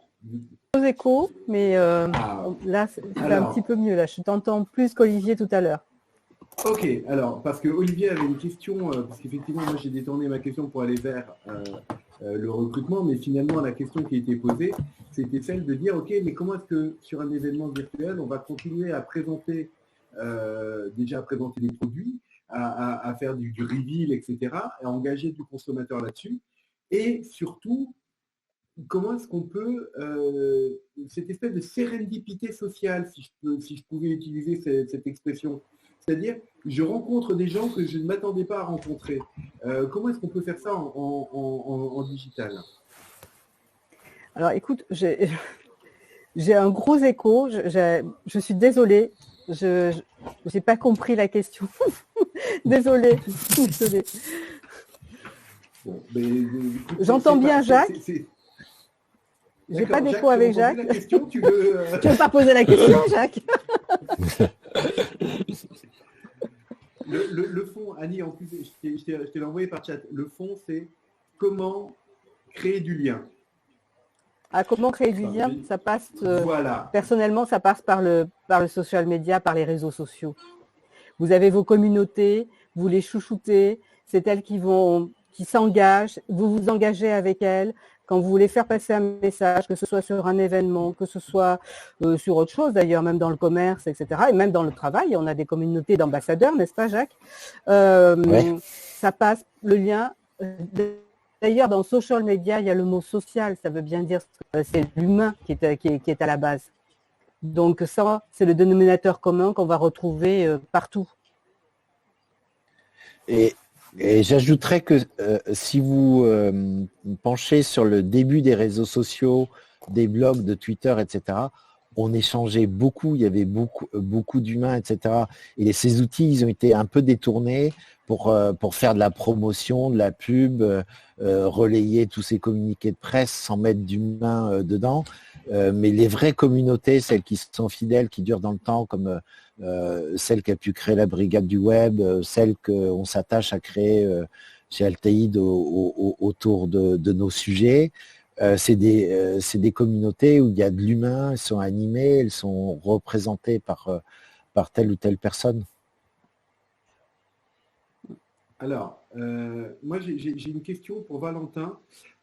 Est-ce que tu penses que la grande distribution, les grandes enseignes vont finalement adapter leur modèle pour réintégrer plus de local? Attention, je ne te parle pas de faire des super pubs à la télé pour dire qu'on soutient les éleveurs locaux en les filmant dans leur champ l'hiver avec les nuages noirs qui passent derrière. Je parle de réellement, effectivement, réintégrer. Finalement, Yuka est le premier truc qui a réussi à faire changer les recettes des industriels pour qu'elles soient moins dégueulasses. Est-ce que tu penses qu'aujourd'hui, on va être capable, par le digital, de faire en sorte que les grandes enseignes s'obligent à vraiment travailler main dans la main avec les acteurs locaux? Alors, par le digital... Ou pas par le digital, d'ailleurs. Alors... On pourrait les voir, on pourrait les voir très bien en acteurs, tu vois, elles te disent, voilà, nous on soutient les producteurs locaux. Je me rapproche de mon micro parce que finalement j'ai vu qu'il y avait des petits problèmes. Mais c'est souvent les plateformes de vidéo qui font que le micro marche pas. Donc on m'entend bien? Oui. Oui, on t'entend bien, mais on ne te voit plus. On ne voit pas beaucoup. Très bien. Ah bon, ouais. Ouais, ok. Donc moi, je les verrais plutôt en actrice, genre création de marketplace et du coup intégration de ces produits-là dans un rayon spécial, etc. Ce qu'on a déjà dans certains points de vente. Hein. On nous dit voilà, tel produit vient de tel producteur. Voilà, il y en a plusieurs qui sont mis en rayon. Donc, je verrais plutôt la tendance à aller dans ce sens-là. Mais arriver à voir les grandes enseignes par le digital commencer à plus booster les producteurs locaux. Non, je pense que de toute façon, c'est un secteur qui sera toujours guidé par une guerre des prix au détriment de l'expérience. On l'a vu petit à petit, elles changeront jamais, mais pour l'instant, on n'a pas forcément plus de choix que d'aller dans ces grandes enseignes-là. Voilà, je suis passé par Casino et j'ai pu beaucoup faire de la veille sur l'ensemble des enseignes en France. Et elles ont toutes une qualité d'expérience déplorable. Voilà, mais bon, on y va, c'est un mal nécessaire. On vient, on achète parce qu'on a besoin d'acheter et puis on rentre chez nous. On ne prend pas plaisir à aller faire des courses. Ça n'est jamais arrivé. Mais ah bah tiens, cool. Sinon, je vais faire des courses, sauf en confinement parce qu'on peut sortir, c'est cool. Mais il y a pas de plaisir là derrière. Donc, je les vois mal évoluer dans ce sens-là, à moins qu'il y ait une vraie vision business et que ça rapporte de l'argent. En tout cas, ils ne seront pas bienfaiteurs de l'humanité. Cela dit, il y a beaucoup de monde qui tape sur Amazon, notamment par exemple concernant la vente de livres. Et en fait, moi, à chaque fois que j'achète un livre sur Amazon, ce qui arrive quand même assez souvent, ça vient de petits libraires qui finalement utilisent Amazon comme une marketplace. Et j'achète mes livres dans des librairies à Bordeaux, à Marseille, à Caen. Voilà, c'est aussi une possibilité technique. Quand je disais offert par le digital, il y a deux choses. C'est le digital rend le pouvoir au consommateur, c'est-à-dire que le consommateur est beaucoup plus informé qu'avant, en réalité. Donc, il est capable d'exercer un avis. Et la deuxième chose, c'est le fait de pouvoir... Le digital apporte de la flexibilité et de la facilité. Là où avant, finalement, un système d'achat dans une enseigne de grande distribution, il y a des acheteurs, pour avoir vécu, pour avoir filmé un process d'achat dans une entreprise avec une lettre bien connue, c'est une pièce horrible, il y a 22 bureaux noirs, on a 10 minutes, on se fait défoncer quand on vient présenter un produit, parce que c'est le principe de l'acheteur de supermarché, etc. Aujourd'hui, avec justement le fait que tout va plus vite, que tout est dématérialisé, etc., peut-être que grâce à cette fameuse culture du digital, on pourrait beaucoup plus facilement introduire de nouvelles références, donner plus de flexibilité et d'autonomie à des gens locaux pour faire rentrer des références qui ne l'étaient pas avant. Et peut-être que le consommateur acceptera qu'il n'y ait pas toujours de la fraise locale. Bah, ce sera poussé par d'abord un besoin pour... Pardon, non, vas-y, Jacques.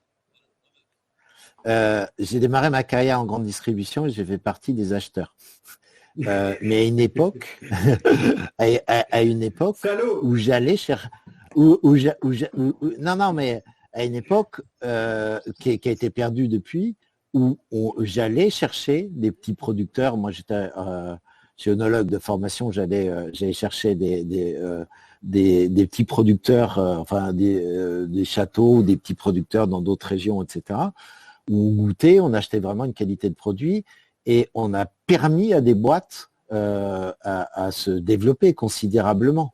Moi, je me rappelle de nos fournisseurs, c'était un monsieur qui avait déjà 70 ans, qui avait connu donc la viticulture d'avant-guerre et qui me disait, mais grâce à vous, vous avez sauvé la propriété, je vais la transmettre à mes enfants en ayant rénové les chais, etc. Donc il y a eu une époque, la grande distribution avait vraiment ce rôle-là, mais elle a aussi fabriqué en les aidant aussi des Danone. Danone n'existerait pas s'il n'y avait pas eu Carrefour, Leclerc, Auchan, etc. On a des acteurs mondiaux de l'agroalimentaire incroyables en France. Il y a un moment, on est parti dans la guerre des prix. Moi, mon grand drame, c'est que Lu a réduit la taille des princes et enlevé le chocolat et a modifié la formule. Tout ça pour répondre à une exigence de la grande distribution qui voulait que le prix ne dépasse pas telle fourchette. Voilà. Donc, je pense que la grande distribution peut quand même revenir aussi à des recettes qu'ils ont connues, mais il y a 30 ans, 40 ans, à leur début. C'était ce que j'essayais d'expliquer au début. C'est que ce sera forcément poussé par un besoin du consommateur et pas une remise en question de la distribution. C'est que je sais pas, j'ai l'impression qu'il y a un cercle vicieux dans ce type de choses-là. Effectivement, les viticulteurs, c'est peut-être effectivement le meilleur exemple qu'on peut avoir, parce qu'on achète du vin souvent en grande surface. Bon, souvent, on tombe, on a une chance sur 10 de tomber sur quelque chose qui n'est pas toujours très bon, même si on s'y connaît un peu. Mais ce qu'on peut constater aussi, c'est que si on met en parallèle avec d'autres choses qu'on consomme aussi, qu'on achète en grande surface, sur le lait, voilà, il y a une marque de lait, je ne me rappelle plus laquelle c'est, mais qui est une coopérative locale de producteurs de lait. Du coup, en fait, ça a été obligé de passer par un scandale et par merci. Ça a été obligé de passer par un espèce de truc sur envoyé spécial ou sur Capital. Et puis en fait, le consommateur a dit mais non, on veut acheter du lait plus cher et qui va aider le producteur local ou le vrai producteur au juste prix. Et du coup, c'est obligé de passer par un produit qui est sur une autre gamme et qui n'est pas sur une gamme de produits de grande consommation, pas de marques de grande consommation. Donc pour moi, c'est un cercle un peu vicieux, mais j'ai peut-être un avis un peu trop biaisé. Non, mais alors par contre, je crois qu'il y a une chose qui est claire, hein, c'est toujours que le consommateur, c'est toujours lui qui finalement va chercher, va décider de ce qui lui est proposé. Si quelque chose se vend, ça se vend et ça se présente. Donc voilà. Après, il y a des choses. Vous parlez du vin en supermarché pendant longtemps. Moi, je ne m'y connais pas du tout en vin et j'achetais souvent du vin étranger, néo-zélandais ou californien parce que je trouvais ça bon et toujours bon. Et puis un jour, Vivino est arrivé et j'ai pu avoir un référentiel qui fait que maintenant, je peux acheter du vin qui avant était un truc hyper obscur, mais maintenant, je sais que j'achète du 4 étoiles et je suis toujours à peu près content. Voilà. Donc là, c'est vraiment le digital qui nous a permis de... Ouais. Et il t'a fallu une start-up danoise pour faire ça, quoi. Enfin, c'est... Alors qu'il y avait Jacques. Non, mais j'utilise Vivino aussi. Hein, mais ce qui est dingue, c'est de se dire, c'est même pas une boîte française, quoi. Comme quoi, les bonnes idées. Ouais. Non, mais c'est vrai que c'est vrai que c'est intéressant ce que tu dis quand tu dis que c'est pas une boîte française, c'est parce que sans doute le marché du vin aujourd'hui en France fait que non, on ne peut pas innover. Est-ce qu'il n'y a pas, on parlait tout à l'heure de la culture de l'innovation, est-ce qu'aujourd'hui, alors là, formidable cette question, parce que tu connais la culture de l'innovation et la culture du vin par cœur, est-ce qu'aujourd'hui, en France, on peut innover dans le vin, notamment comme l'a fait Vivino? Est-ce que ça aurait été possible, seulement possible, imaginable en France? Alors, il y a eu un acteur à Bordeaux qui faisait la même chose, mais on l'a fait à la française.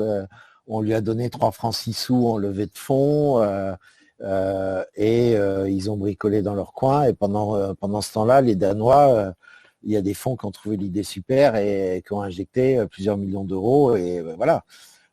Après, tu avances très vite. Hein, c'est l'histoire de Viadeo versus LinkedIn, c'est l'histoire de Deezer versus Spotify. Voilà. Et encore, Deezer, c'est pas la pire des histoires, mais il y a aussi des conditions. Après, la vraie innovation dans le vin, enfin c'est sur notre sujet, mais c'est en train de pas mal bouger, c'est qu'on est très figé à cause de nos appellations contrôlées. Il y a beaucoup de contraintes dedans et que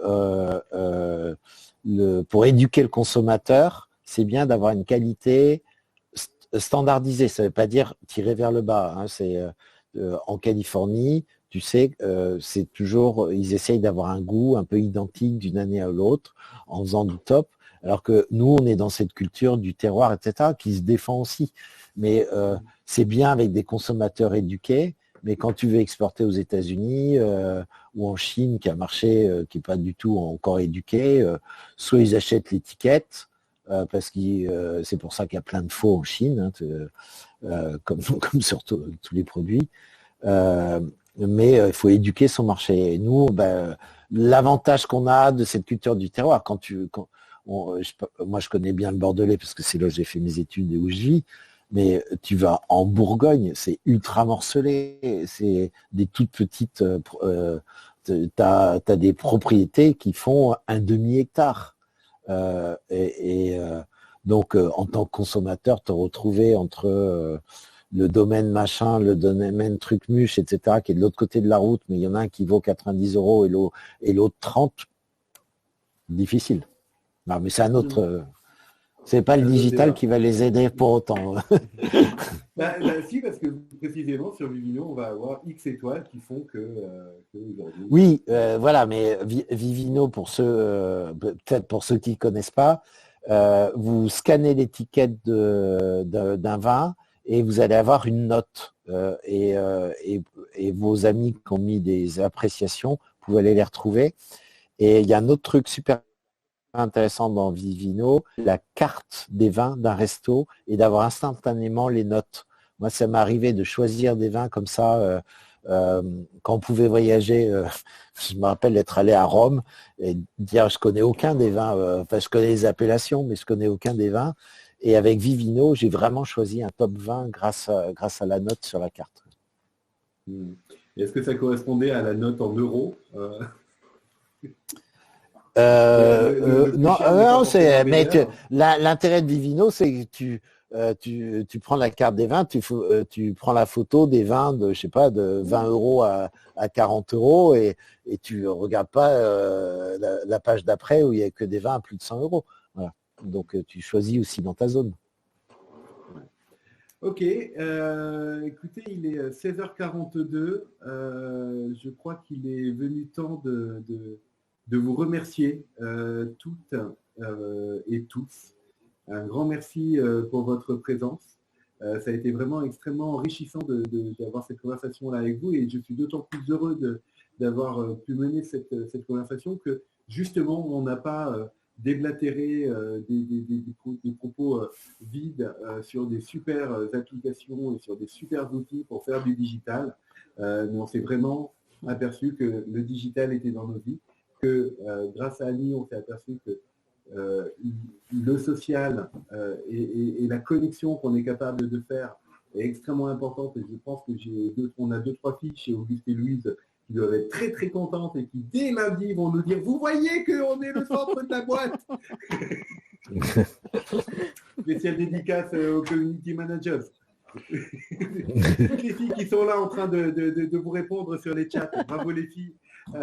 Et d'ailleurs, alors si vous le permettez, ça fait bien d'ailleurs. Ouais. Si vous permettez, Olivier et tout le monde, je voudrais commencer à clôturer un petit peu tout ça et donc à vous remercier vous, à remercier les 12 intervenants en tout qu'on a eu. On a eu des gens à New York, à Paris, à Lyon, à Bordeaux. C'était vraiment extrêmement riche, extrêmement... à Barcelone. À Barcelone. Enfin, voilà, c'était un truc de fou. Je voudrais remercier toute l'équipe, Auguste et Louise, qui s'est mobilisée depuis 3 semaines pour réussir à inventer quelque chose. Alors, on n'est pas du tout les seuls à l'avoir fait, mais on est parti de rien. Et on a monté un événement où il y a eu du one-to-one, il y a eu des conférences, il y a eu un site internet qui a été fait en quelques jours. Il y a eu des choses incroyables. Je voudrais remercier donc Marie Géraudel, la directrice artistique. Je voudrais remercier les filles au community management, Mélanie et Amandine. Je voudrais remercier Claire, leur manager. Je voudrais remercier Delphine, Benjamin, Carole, Daphné, qui ont été chercher tous ces speakers qui ont pris leur petit bâton de pèlerin sur LinkedIn, qui sont allés toquer et dire « Hey, coucou, on fait un truc, ça vous dit de nous filer un coup de main, ça vous dit de venir causer chez nous ?» et merci encore d'avoir répondu présent. J'ai peur d'oublier des gens. Je voudrais remercier toute l'équipe du studio vidéo. On a, alors, pas pour faire la déballe d'Auguste et Louise, mais on a une spécificité, c'est qu'on a 5 réalisateurs en interne. On a 5 personnes qui sont des filmmakers, des cinématographeurs. Et on leur a dit, vous savez quoi ? Vous allez apprendre à faire de la réalisation virtuelle pendant le confinement. Et on leur a mis en main un outil qui, au départ, c'était un client. On fait leur film corporate, c'est un outil formidable qui nous permet de les citer, de les remercier Alexis chez Easy Live et toute l'équipe d'Easy Live, qui est une plateforme de réalisation sur le cloud qui est absolument fabuleux. Et on a dit à notre équipe de réalisateurs, allez-y, prenez en main cette plateforme et réalisez-nous des magnifiques lives. Merci à Ayoub, merci à Corentin, merci à Christian, merci à Jonas, merci à Camille. Je ne sais plus qui remercier. Merci à Yann. Merci à Yann Et merci à Auguste et d'être Louise. lancé dans les Merci sujets. à Yann et Olivier. Ouais. Voilà. Alors, si je peux juste me permettre un petit mot. En fait, alors comme j'étais hier en maître de cérémonie sur les 2 premiers sujets, en fait, ce qui est intéressant, c'est qu'on s'est retrouvé à croiser. Alors, là où je pensais qu'on allait avoir des sujets qui allaient être parallèles mais assez éloignés, il y a eu énormément de croisement, c'est-à-dire que dans tous les sujets, on a parlé à chaque fois de flexibilité. Alors aussi bien de la flexibilité pour s'adapter aux changements, dans les nouveaux modes de qu'est-ce qu'on va faire dans l'événementiel, qu'est-ce qu'on va faire dans les ressources humaines, comment on va s'adapter à des nouveaux outils digitaux, et justement à l'inventivité, l'innovation, c'est-à-dire de ne pas repeindre un vieux truc avec juste une couche un peu nouvelle, histoire de se dire, regarde, on innove, comme le disait Jacques tout à l'heure, mais de vraiment chercher à refaire parfois des nouveaux outils, de penser Jugad. Donc j'espère que vous savez ce que ça veut dire le Jugad. Ça veut dire que vous étiez là hier après-midi. Et donc on a eu Navi Radjou qui était là, qui nous a fait une conférence du Brooklyn, c'était trop classe. Il nous a parlé d'innovation frugale, de Jugad, et c'était vraiment super. C'est-à-dire comment on peut tous un peu se remettre en question, s'adapter, changer des formats, mais non pas en allant vers du plus et pas en consommant plus, mais plutôt en remettant en question les usages, quelles sont les vraies finalités qu'on cherche à atteindre. Comme on parlait tout à l'heure de l'événementiel, à la fin, la finalité, c'est de rencontrer des gens nouveaux et comment on va faire pour les rencontrer quand on ne peut pas les croiser au bout d'une allée. Il va falloir trouver des nouvelles solutions. On ne pourra pas boire un verre, boire un café avec eux. Et ben, il va falloir inventer le verre virtuel, je ne sais pas. Ça reste à inventer, mais il y a des choses. On nous a parlé de bâtiments qui sont écologiques et comme quoi, en fin de compte, il faut remettre le bon sens en premier. Alors, dans le digital, on parle du X, dans le bâtiment ou dans plein d'autres métiers, on parle de bon sens ou de bon sens paysan, mais en fin de compte, de revenir à de la simplicité, à qu'est-ce qu'on cherche à atteindre. Et une fois qu'on a trouvé un bon sens qui nous donne les objectifs à atteindre, après, de ne pas oublier le sens des choses. Et donc, une fois qu'on revient à ces simplicités de choses, c'est-à-dire qu'est-ce qu'on veut atteindre comme objectif, quel rêve on veut atteindre. Hier, on nous a parlé de rêve et de désir, c'est-à-dire de ne pas oublier le rêve à atteindre. Et ensuite, une fois qu'on a trouvé le rêve, le désir, simplement, on met en place les choses avec du bon sens. Donc, franchement, on a aussi parlé à chaque fois d'authenticité, de transparence, aussi bien en RH, y compris en digital, en tout, c'est-à-dire quand on va dans le sens, en fait, il faut revenir à de la transparence. Donc, tout ça s'est retrouvé dans les 4 conférences. C'était magnifique dans les 5, en plus de Denis, la conférence sur le transport maritime international, qui était aussi très intéressant, où à certains moments, on se demandait où était le bon sens dans certaines des choses. Mais franchement, c'était magnifique. Je ne pensais pas que tous ces sujets allaient autant se croiser et autant se retrouver. Et c'était vraiment une superbe expérience d'avoir pu discuter avec vous aux 4 coins de la France et voir du monde parfois. Donc, c'était super. Donc, un grand merci aux intervenants, aux équipes. Merci. Merci beaucoup. Et c'est pas 20h, mais j'applaudis. Hein. Et bravo à toute votre équipe. Et vous pourrez retrouver les replays. Super. Les premiers replays d'hier sont déjà disponibles sur le site. Vous allez sur le site tiktalk.biz et vous avez les replays des conférences qui seront là. Donc allez-y, retournez-y, on vous enverra des liens pour retrouver ces replays encore plus directement et avoir plus d'informations sur tous ces speakers. Donc c'était top et un grand merci. Et surtout, n'oubliez pas de nous envoyer vos briefs. C'est vrai, c'est aussi possible. Ils seront les bienvenus, on s'en occupera bien. Absolument. Merci encore. Et pour avoir des bons briefs, il faut avoir des gens qui sont bien recrutés dans les entreprises. C'est vrai. Absolument. Oui. Complètement. Donc, recrutez, promouvez, réfléchissez, bref, voilà. En tout cas, Et partagez. Et partagez. Bien sûr. Olivier et moi, on sort de là avec vraiment le smile, et je crois que tout le monde ici a le smile, et très heureux de cette reprise à partir de la semaine prochaine. En tout cas, je pense qu'il y a de très très belles choses qui s'ouvrent. Ça va peut-être être un peu compliqué, va peut-être falloir tenir encore un petit peu, faire du gainage, mais en tout cas, je suis très heureux de cette période qui s'ouvre et de pouvoir la vivre avec toi, Olivier, avec toute l'équipe. Et on verra pour peut-être lancer un prochain TikTok, peut-être après l'été, mais en tout cas, voilà. C'est des choses très enrichissantes et donc ça ne demande qu'à avoir un public, à rencontrer son public. Et, en tout cas, c'était super. Et merci beaucoup, aux speakers. Merci à tous. Merci. Merci. Au revoir. À très bientôt. Salut. À plus.